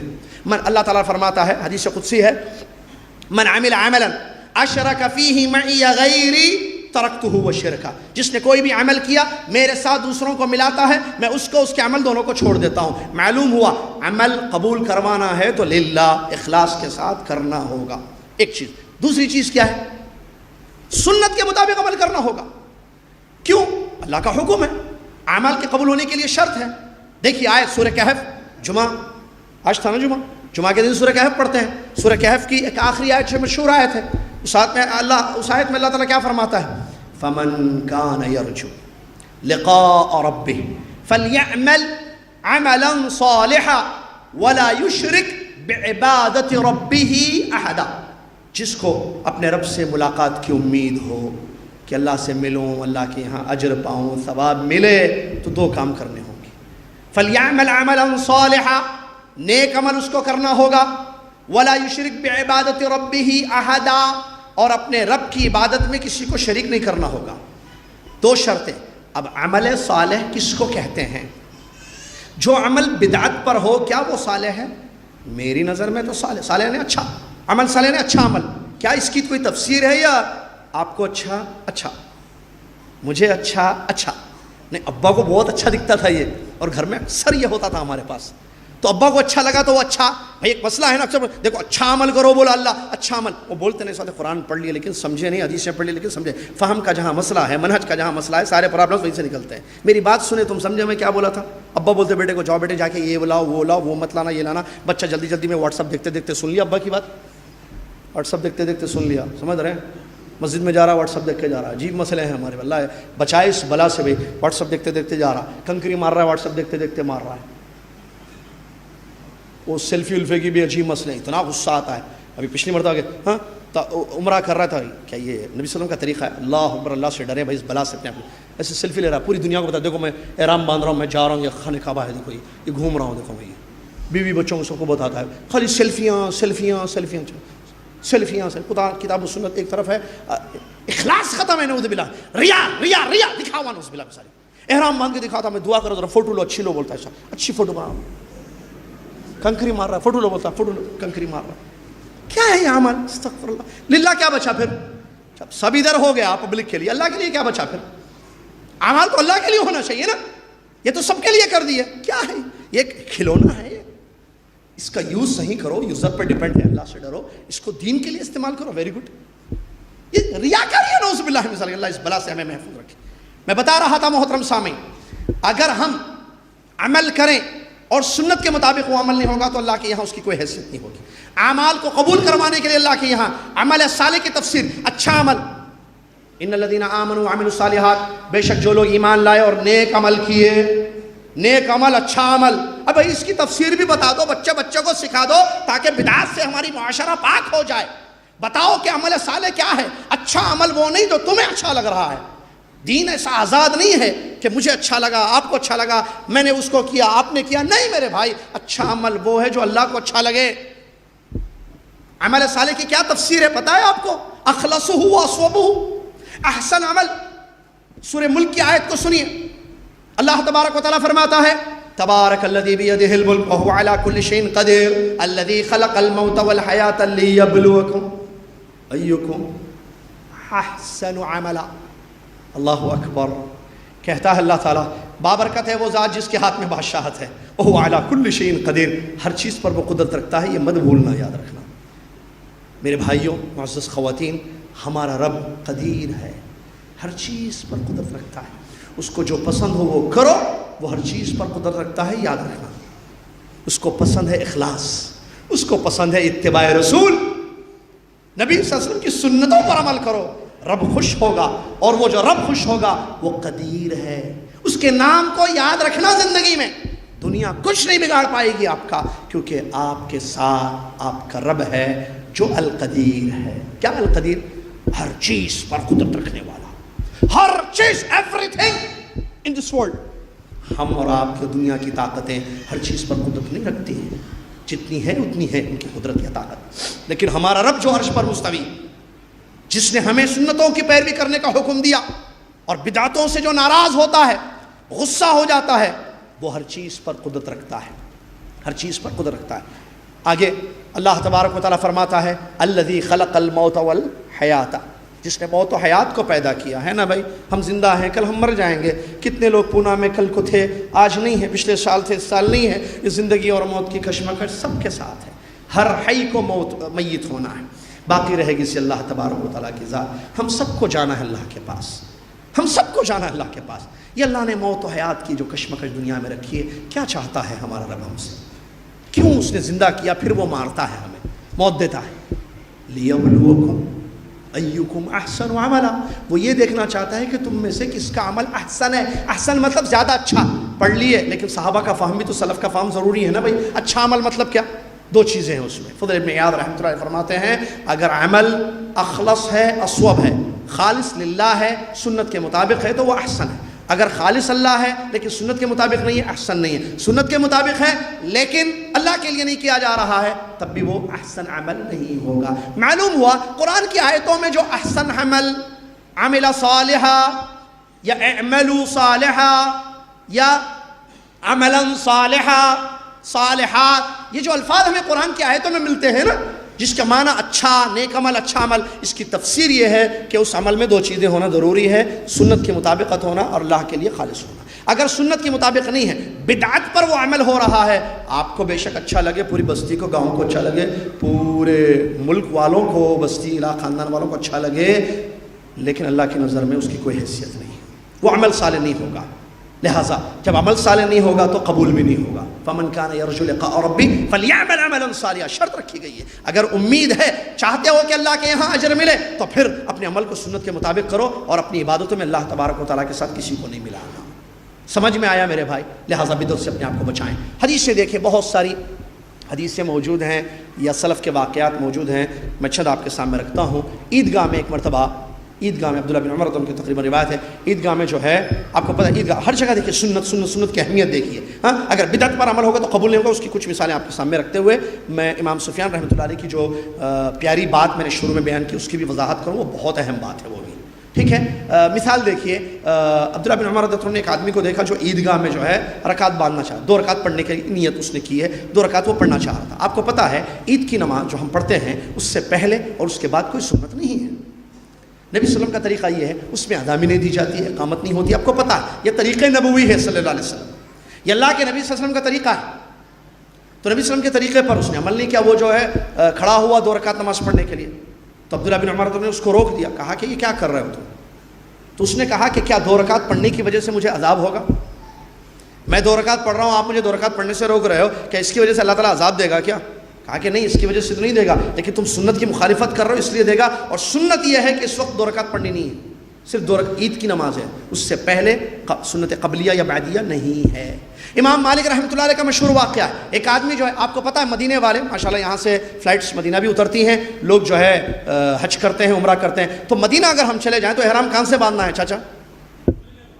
چلو چاچا کے بھتیجے بول دیے، ذوالحلیفہ، ذوالحلیفہ مدینے والوں کا میقات ہے۔ اگر عمرے کی نیت ہو، احرام کی حج کی نیت ہو، تو ہمارے آپ کے نبی صلی اللہ علیہ وسلم کا ایک طریقہ ہے، سنت ہے کہ آپ ذوالحلیفہ سے احرام باندھیں۔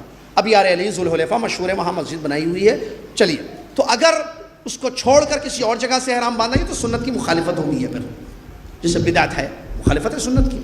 امام مالک رحمۃ اللہ علیہ، امام دار الہجرہ، ان کے پاس ایک آدمی آیا، اس نے کہا کہ امام مالک رحمۃ اللہ علیہ مجھے احرام باندھنا ہے، کہاں سے احرام باندھوں؟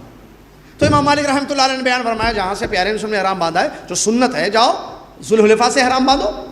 اس نے کہا کہ میری خواہش ہے، وہ بولتے نا بعض لوگ جو ہے پہلے مولوی صاحب سے پوچھتے ہیں، اس کا جو ہے تھوڑا کچھ تو بھی ہے کیا، ذرا دیکھیے، بول کے بولتے ہیں کچھ گنجائش ہے کیا، دیکھیے، ٹھیک ہے وہ ہے سود حرام ہے، لیکن ذرا دیکھیے، ذرا دیکھنا کیا بھائی ہے، نہیں کھانا نہیں، پھر بھی 70 ماؤں سے زیادہ وہی غلط، 70 ماؤں سے زیادہ رحم کرنا کہیں حدیث میں نہیں، اللہ اس سے زیادہ رحم کرتا ہے، گنجائش نکالتے ہیں، کچھ تو بھی، اللہ دین ہے، دنیا میں بھی رہو بولا، دین میں بھی رہو بولا، کچھ تو بھی ہے کیا، کچھ تو بھی کیا، کچھ بھی نہیں ہے بھائی، کرنا یا نہیں کرنا، ڈو اٹ یا ڈونٹ ڈو اٹ، جو بھی ہے انگلش میں، کرنا ہے، نہیں کرنا، سنت پر عمل کرنا، بدعت نہیں کرنا، ختم۔ امام مالک رحمۃ اللہ، میری خواہش ہے کہ میں پیارے نبی صلی اللہ علیہ وسلم کی قبر کے پاس سے احرام باندھوں۔ اس کو اس نے محبت سمجھی، اور حقیقی محبت تو اتباع سنت ہے، من احب سنتی فقد احبنی، جب میرے طریقے سے محبت کرتا ہے وہ مجھ سے محبت کرتا ہے۔ اگر مجھے اور آپ کو نبی صلی اللہ علیہ وسلم سے سچی محبت ہے تو سنتوں کو معلوم کریں گے، سنت کیا ہے، یہ نبی صلی اللہ علیہ وسلم کا طریقہ کیا ہے، اچھا مجھے ذکر کرنا ہے، مجھے جو ہے کوئی خوشی منانی ہے، مجھے جو ہے میرے گھر میں کوئی غم کا ماحول ہے، میرے نبی صلی اللہ علیہ وسلم کا طریقہ کیا ہے۔ محبت کرنے والا تلاش میں رہتا ہے، جستجو میں رہتا ہے، مولویوں علماء سے پوچھتا ہے، پتہ کرتا ہے میرے نبی صلی اللہ علیہ وسلم کا طریقہ کیا ہے۔ اللہ اکبر، سچا محب آپ دیکھیں گے نبی صلی اللہ علیہ وسلم کی سنت کو معلوم کرتا ہے اور اس پر عمل کرتا ہے، کیونکہ جب تک چیز معلوم نہیں ہوگی عمل نہیں ہو سکتا ہے۔ یہ محبت کرنے والے ہوتے ہیں، لیکن محبت کرنے والا بدعت کا کام کیسے کرے بھائی؟ نبی نے روکا ہے صلی اللہ علیہ وسلم اور وہ کام کر رہے ہیں، اور ہم کہہ رہے ہیں کہ محبت ہے، ایسے نہیں ہو سکتا ہے۔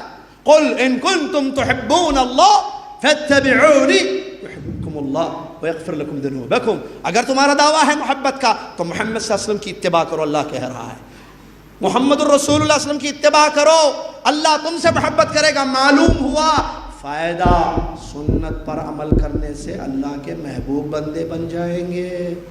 اور یاد رکھنا پونا کے مسلمان بھائیوں، کمال یہ نہیں ہے کہ میں اور آپ اللہ سے محبت کریں، کمال تو یہ ہے کہ وہ بڑا رب مجھ سے آپ سے محبت کرے۔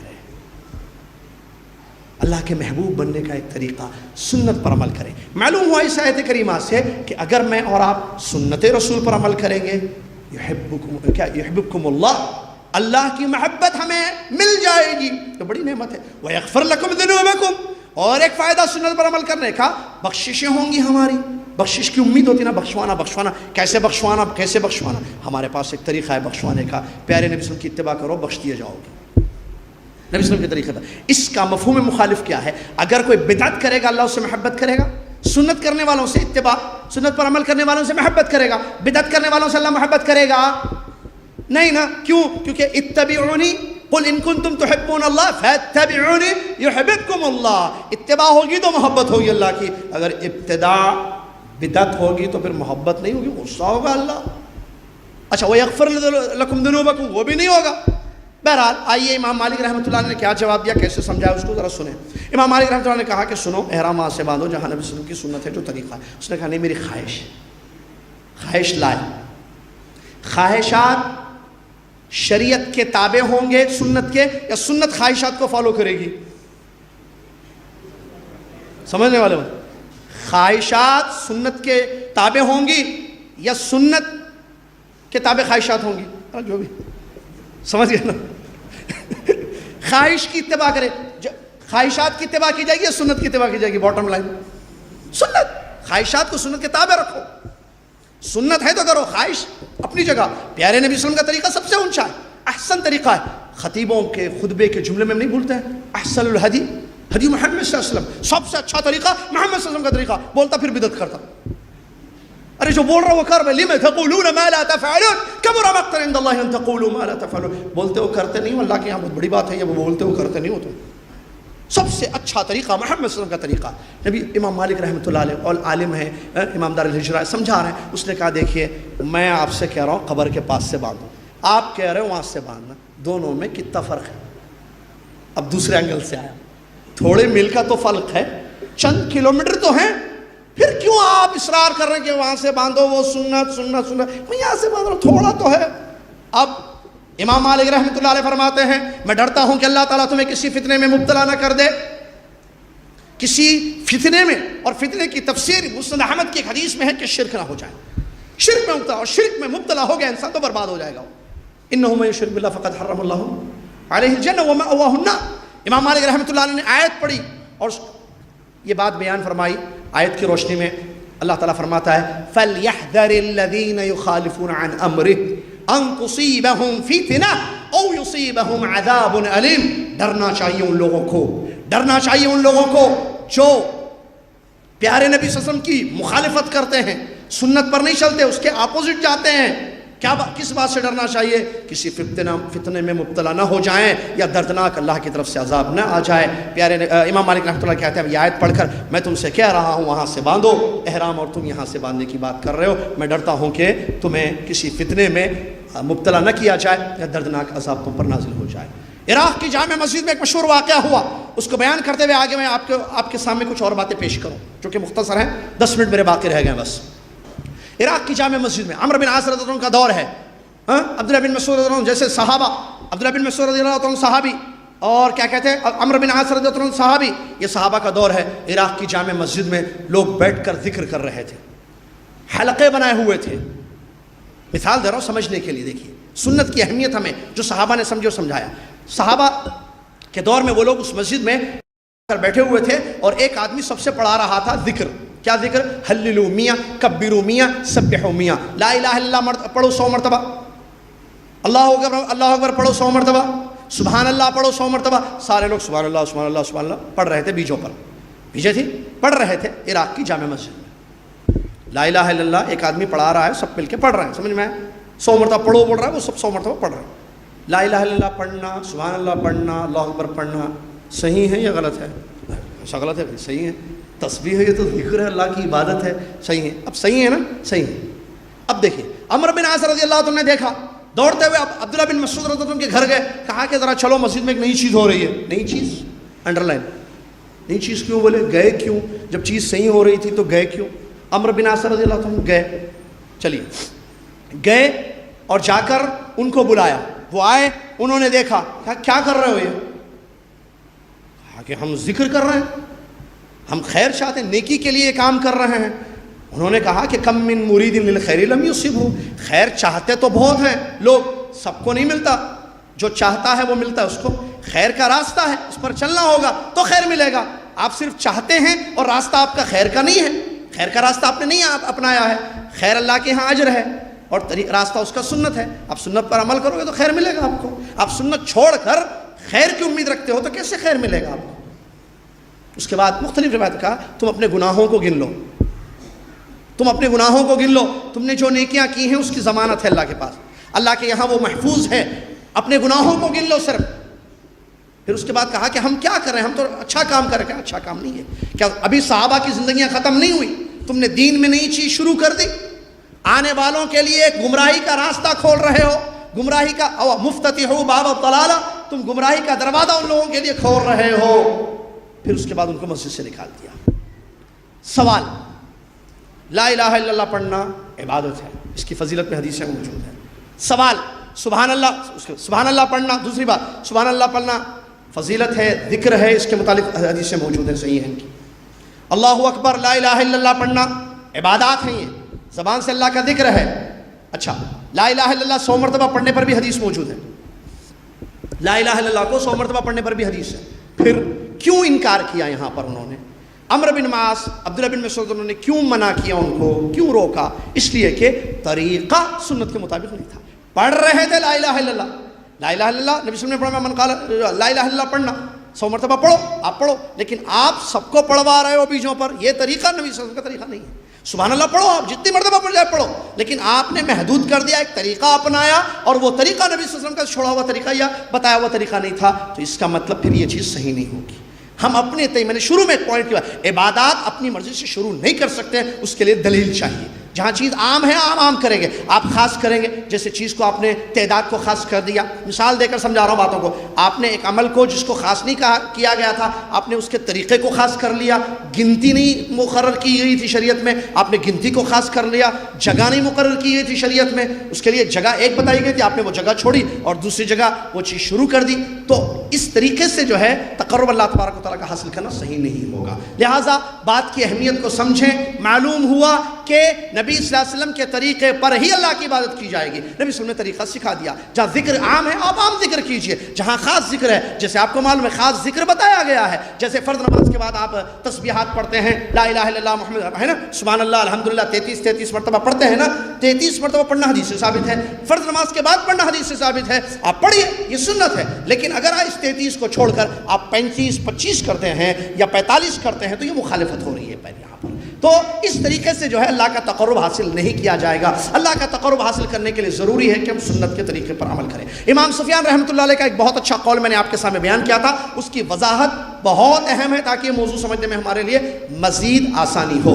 امام سفیان جو امام بخاری رحمۃ اللہ علیہ کے استاد ہیں، امام سفیان رحمۃ اللہ علیہ یہ بات بیان فرماتے ہیں، البدعۃ احب الی ابلیس من المعصیہ فإن المعصیۃ قد یتاب منها وإن البدعۃ لا یتاب منها۔ امام سفیان رحمۃ اللہ علیہ فرماتے ہیں بدعت ابلیس کے نزدیک گناہ سے زیادہ محبوب ہے، اس لیے کہ گناہوں سے توبہ ہو سکتی ہے، بدعتوں سے توبہ نہیں ہوتی ہے۔ کیا مطلب امام سفیان رحمۃ اللہ علیہ کے اس قول کا؟ ایک ہوتی ہے بدعت، ایک ہوتا ہے گناہ۔ کیا؟ سوال چھوٹا سا، اس کے جواب سے سمجھ میں آئے گا کہ شروع میں نے بدعت کو جو تعریف کی ہے وہ سمجھ گیا۔ کیا ہر گناہ بدعت ہے؟ جواب ہاں یا نہ؟ ہر گناہ بدعت ہے؟ جی بہت اچھے، صحیح۔ کیا ہر بدعت گناہ ہے؟ ہاں بولنا پڑے گا کیونکہ وہی سچ ہے۔ ہر گناہ بدعت ہے کیا؟ نہیں۔ ہر بدعت گناہ ہے؟ جی۔ اب ایک ہے گناہ، ایک ہے بدعت، دونوں بھی غلط ہے۔ اگر غلط کے اینگل سے دیکھیں تو دونوں بھی غلط۔ اچھا دونوں بھی نہیں کرنا، یہ ایک کرنا ایک کرنا نہیں کرنا، دونوں بھی نہیں کرنا، گناہ بھی نہیں کرنا، بدعت بھی نہیں کرنا۔ یہ جو ابلیس ہے، معلوم ابلیس ملاقات ہوئی کبھی نہیں، لیکن آپ کو ایک بات بتاؤں، بول سکتا ہوں؟ بہت سارے لوگ دوست بنا لیے اس کو۔ ہاں بھائی، ابلیس کا کلوز فرینڈ، کمرے میں اکیلے رہتے، ابلیس بولتا رہتا دیکھ دیکھ دیکھ، دیکھتے جاتا دیکھتے جاتا دیکھتے جاتا، بیوی سے دور، بیوی کو بھڑکاتا شوہر کے خلاف، پھٹک جاتی، ابلیس کو دوست بنا لیا بہت سارے لوگ. ابلیس دوست بنانا, اچھا ابلیس دوست ہے دشمن ہے؟ بولیے بھائی. اور دشمن سے کیا توقع ہوگی آپ کی؟ خیر کرے گا, فائدہ پہنچائے گا؟ نیور. اللہ تعالیٰ قرآن میں واضح طور پر یہ بات بیان فرماتا ہے, یاد رکھنا, انہو, سورہ یاسین کیا ہے, انہو, بے شک وہ کون؟ شیطان ابلیس, لکم, تمہارے لیے, ہاں, عدو مبین, عدو دشمن, مبین کھلم کھلا, چھپا ہوا بھی نہیں ہے, چھپ کے حملہ نہیں کرتا, اوپن دیکھ بولتا, کر بولتا, بخشتا اللہ, کوئی بھی نہیں دیکھ رہا دیکھ لے, کوئی بھی نہیں دیکھ رہا تو دیکھ لے, سمجھ رہے ہیں نا, حرام دیکھ لے, حرام کر لے, کھا لے, پی لے, حرام, بدعت کا, شرک کا, گناہوں کا راستہ دکھاتا ہے. انہو لکم عدو مبین, اللہ کہتا ہے وہ تمہارا کھلم کھلا دشمن ہے. اور ایک آیت میں اللہ تعالیٰ فرماتا ہے فاتخذوہ عدوا, یہ دشمن ہے, اس کو کیا سمجھو, دشمن یا دوست؟ دشمن. کتنے لوگ ابلیس کو دوست بنا لیے, بہت سارے لوگ پکا دوست ہے ان کا, ان کی باہر کسی سے دوستی نہیں ہے, ابلیس سے دوستی ہے. ہاں بول, کرتا رہتا, اب شرک کرتا, بدعت کرتا, فتنہ پھیلاتا, مرڈر کرتا, چوری کرتا, زنا کرنا, نعوذ باللہ من ذالک, زنا کرتا, بدکاریاں کرتا, وہ جیسے جیسے بولتا ویسے کرتا رہتا. دوست نہیں ہے, دوست بنا لیے, پھر دوست نہیں بنانا, دشمن ہے وہ. اور دشمن ایسا دشمن جہنم میں لے جانا چاہتا ہے وہ ہمیں. قرآن کی آیت اس پر دلیل ہے. اب امام سفیان رحمۃ اللہ علیہ فرماتے ہیں یہ جو ابلیس ہے, جو شیطانوں کا کون ہے, چیلا, سردار, پیدا, بڑا سردار ہے وہ سردار, اس کو جو ہے وہ سردار کے چیلے ہیں شیطان, جو لوگوں کو گمراہ کرتے رہتے ہیں, غلط راستہ صراط مستقیم سے ہٹاتے ہیں. ابلیس کے نزدیک بدعت سے گناہ کے مقابلے میں بدعت پسند ہے, اس کو دونوں بھی پسند ہے. گناہ کرو وہ بھی اچھا دکھتا اس کو, ہاں صحیح جا رہے تم بولتا, اور بدعت کرو زیادہ اچھا دکھتا اس کو. احب زیادہ محبوب ہے اس کا نزدیک. کیوں؟ ابلیس کو جو میرا اور آپ کا دشمن ہے, جس کی اتباع سے ہمیں روکا گیا ہے, جس کو دشمن بنانے کا حکم ہمیں دیا گیا ہے, وہ بدعت کو گناہ سے زیادہ پسند کرتا ہے. کیوں؟ اس لیے کہ گناہوں سے توبہ ہو سکتی ہے, بدعت سے توبہ مشکل ہے. یہ امام سفیان رحمۃ اللہ علیہ فرماتے ہیں. کیسے ہم سمجھیں گے ان کے قول کو؟ گناہ کرنے والے کو معلوم ہے وہ گناہ کر رہا ہے. جی, ایک آدمی پیتا, شراب پینا بدعت ہے, گناہ ہے, پیتا, نشہ کرتا, نشہ بدعت ہے نا, عفواً گناہ ہے نا, گناہ کرتا, اس کو معلوم, ارے کیوں پی رہے, اللہ سے ڈرو, کیا جب دیکھو پیتے رہتے ہیں, اور دعا کرو توفیق, انشاءاللہ حج کو جانے والا ہوں میں نیکسٹ ایئر, اس قسم کی باتیں کرتا. اس کو معلوم ہے, ہی نوز, اس کو پتا ہے کہ میں کام غلط کر رہا ہوں. کوئی بھی غلط کام, فلم دیکھا ایک آدمی نے, تم اللہ سے ڈرو, فلم دیکھ رہے, حرام ہے, نفس بول دیا, دیکھنا دل بول دیا, انشاءاللہ اب سے نہیں دیکھتا, انشاءاللہ دعا کرو اللہ توفیق دے. تو گناہ کرنے والے کو پتا ہے کہ وہ گناہ کر رہا ہے, صحیح ہے. بدعت کرنے والا, اس واسطے ابلیس کو بہت پسند ہے. بدعت کرنے والا گناہ سمجھ کے کر رہا, ثواب, خیر, آگے بڑھتا, قربانیاں دیتا, محنت کرتا, وقت لگاتا, پیسے لگاتا, لوگوں کو بھی بولتا کرو بھائی, کیا اللہ کا تقرب نہیں چاہیے, لوگوں کے باتوں میں مت آؤ, کرو, ابھارتا, خود کرتا بھی, لوگوں کو کرنے کی دعوت بھی دیتا. کیا؟ بدعت. اچھا سمجھتا, بہت اچھا کام کرا, ماشاءاللہ, پوری رات ختم ہو گئی, پورا دن ختم ہو گیا, پورا مہینہ ختم, پوری بدعت ہو گئی پوری. وہ بدعت نہیں سمجھ رہا اس کو, آپ کو پتا ہے وہ بدعت ہے کیونکہ آپ نے پڑھا ہے, سمجھا ہے حدیث. اس نے نہیں سمجھی حدیث, اس کو نہیں پتا, وہ سمجھ رہا ہے اچھا کام ہے, اچھا کام سمجھ کے کر رہا ہے اس کو. جب انسان کسی چیز کو اچھا سمجھ جائے, یہ گمراہی کا خطرناک دروازہ ہوتا ہے. افمن زین له سوء عمل فرآہ حسنا, بعض لوگوں کو ان کا سوء عمل, بد عمل, غلط عمل اچھا نظر آتا ہے اور اسی پر وہ چلتے رہتے ہیں, اللہ تعالیٰ ان کو گمراہ کر دیتا ہے. تو بدعات ابلیس کے نزدیک گناہوں سے زیادہ محبوب ہیں, اس لیے کہ گناہ کرنے والا کبھی نہ کبھی اس کو احساس ہوگا, نہیں بہت پی لیا اب تک سگریٹ, اب سے نہیں پیوں گا سگریٹ کیونکہ سگریٹ پینا گناہ ہے. شراب میں نے بہت پی لی, اب نہیں پیوں گا, اب چھوڑ دوں گا. فلمیں میں نے بہت دیکھ لی, اب نہیں دیکھوں گا, توبہ کر لوں گا. لیکن بدعت کا کام کرنے والا اس کو خیر اچھا سمجھ کے کرتا رہتا ہے اور اللہ محفوظ رکھے اسی پر موت ہو جاتی ہے اور توبہ بھی نہیں کر پاتا, تو پھر اس کے لیے بہت بڑا خطرے کی گھنٹی ہوتی ہے, بہت بڑا مسئلہ ہوتا ہے. لہٰذا بدعت سے اپنے آپ کو بچانا ہے, گناہوں سے اپنے آپ کو بچانا ہے. ہر اچھا کام ہماری نظر میں جو ہے وہ اچھا نہیں ہو سکتا ہے. ہمیں دیکھنا ہے کہ کیا شریعت اس بات کی اجازت دیتی ہے یا نہیں ہے. کوئی بھی کام ہمیں کرنا ہے, میں چاہتا ہوں کہ کوئی اچھا کام کروں, مجھے چیک کرنا ہوگا میرے نبی, میری شریعت نے مجھے مجھے اجازت دی ہے یا نہیں دی ہے، میرے نبی صلی اللہ علیہ وسلم کی طرف سے اس کی اجازت ہے نہیں۔ الحمدللہ ماشاءاللہ تبارک اللہ۔ میرے بھائی، کیا دین میں خیر کے کام جو نبی صلی اللہ علیہ وسلم نے کیے ہیں، اپنی امت کو کرنے کی تعلیم دی ہے، جس پر صحابہ نے عمل کیا ہے، کیا کم ہے؟ کتنے خیر کے کام ہیں، آپ کیجئے نا خیر کے کام، سنت بہت ہے، سنت پر عمل کیجئے، اور اسی میں یہی کافی ہے ہمارے لیے۔ عبداللہ بن مسعود ان کا بڑا پیارا جملہ کہتے ہیں، اتبعوا ولا تبتدعوا فقد کفیتم، تم اتباع کرو، بدعت مت کرو، یہی کافی ہے تمہارے لیے۔ کیا میں اور آپ صحابہ کے نقش قدم پر چلتے ہوئے سنتوں کی پیروی کریں گے، کیا ہمارے لیے جنت ہے یا نہیں ہے؟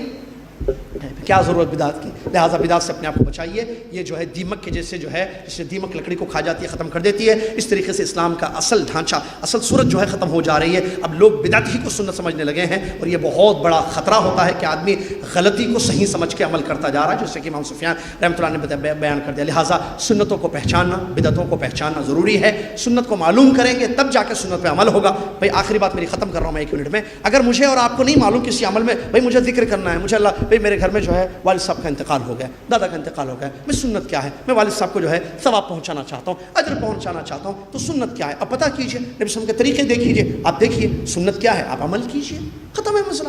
ہے بھائی سنت، اچھا آپ چاہتے ہیں میں مال کو خرچ کروں، سنت کیا ہے، کہاں خرچ کرنا ہے، کیا ہے، آپ خرچ کیجئے۔ اچھا میں جو ہے اللہ کو راضی کرنا چاہتا ہوں، مجھے بہت ہے، پیارے رسول سے بڑی محبت ہے، میں اس محبت میں کچھ کام کرنا چاہتا ہوں، نبی صلی اللہ علیہ وسلم کی سنتیں بہت ساری آپ کے سامنے، آپ کیجئے نا، آپ معلوم کیجئے، آپ تحقیق کیجئے، آپ تحقیق کیجئے، آپ معلوم کیجئے، سنتیں معلوم ہوں گی۔ جب تک سنت معلوم نہیں ہوگی آپ عمل نہیں کریں گے۔ آج ایک نقصان کیا ہے، سنتیں نہیں معلوم ہیں، لہٰذا بدعتوں کو سنت سمجھ کر عمل کیا جا رہا ہے، خطرناک نقصان ہے یہ، معلوم ہی نہیں ہے سنت کیا ہے، سنتیں مٹا دی جا چکی ہیں۔ اور عبداللہ بن عباس رضی اللہ عنہ نے اپنے دور میں کہا تھا، کوئی سال نہیں گزرتا ہے کہ تم دین میں ایک نئی بدعت کو ایجاد کرتے ہو، اور جب بدعتیں ہوتی ہیں تو سنتیں مٹتی ہیں، یاد رکھنا، سنتیں ختم ہوتی ہیں، اس کی جگہ بدعت آتی ہے، آپ کر رہے ہیں، آپ کی فیملی کرے گی، آپ کے بچے کریں گے، آپ کے آنے والی نسلیں کریں گے، اور اس کو دین سمجھیں گے، اس کو اسلام سمجھیں گے، اس کو تقرب اور اطاعت سمجھیں گے، جبکہ وہ دین سے دور ہے۔ اللہ تبارک و تعالیٰ اس کے یہاں اس کی کوئی حیثیت نہیں ہے۔ لہٰذا سنتوں کو معلوم کیجئے، سنت رسول کی اہمیت اپنے اندر پیدا کیجئے، اور اس پر عمل کرنے کی کوشش کیجئے، اور بدعات کا پتہ لگائیے، دین میں نئی چیزیں کیا ہیں بھائی جس کی شریعت نے اجازت نہیں دی ہے، اور اس سے اپنے آپ کو بچانے کی کوشش کیجئے۔ اللہ کی رضا اسی میں ہے، کامیابی اسی میں ہے۔ اللہ تعالیٰ مجھے اور آپ کو، دنیا کے تمام مسلمانوں کو سنتوں کو معلوم کرنے والا، سنتوں کا متبع فرما بردار ہمیں بنا دے، اور بدعات سے اجتناب کرنے والا اور اس کے نقصانات سے اپنے آپ کو بچانے والا ہم سب کو بنا دے، آمین۔ وآخر دعوانا الحمد للہ رب العالمین، والسلام علیکم ورحمۃ اللہ وبرکاتہ۔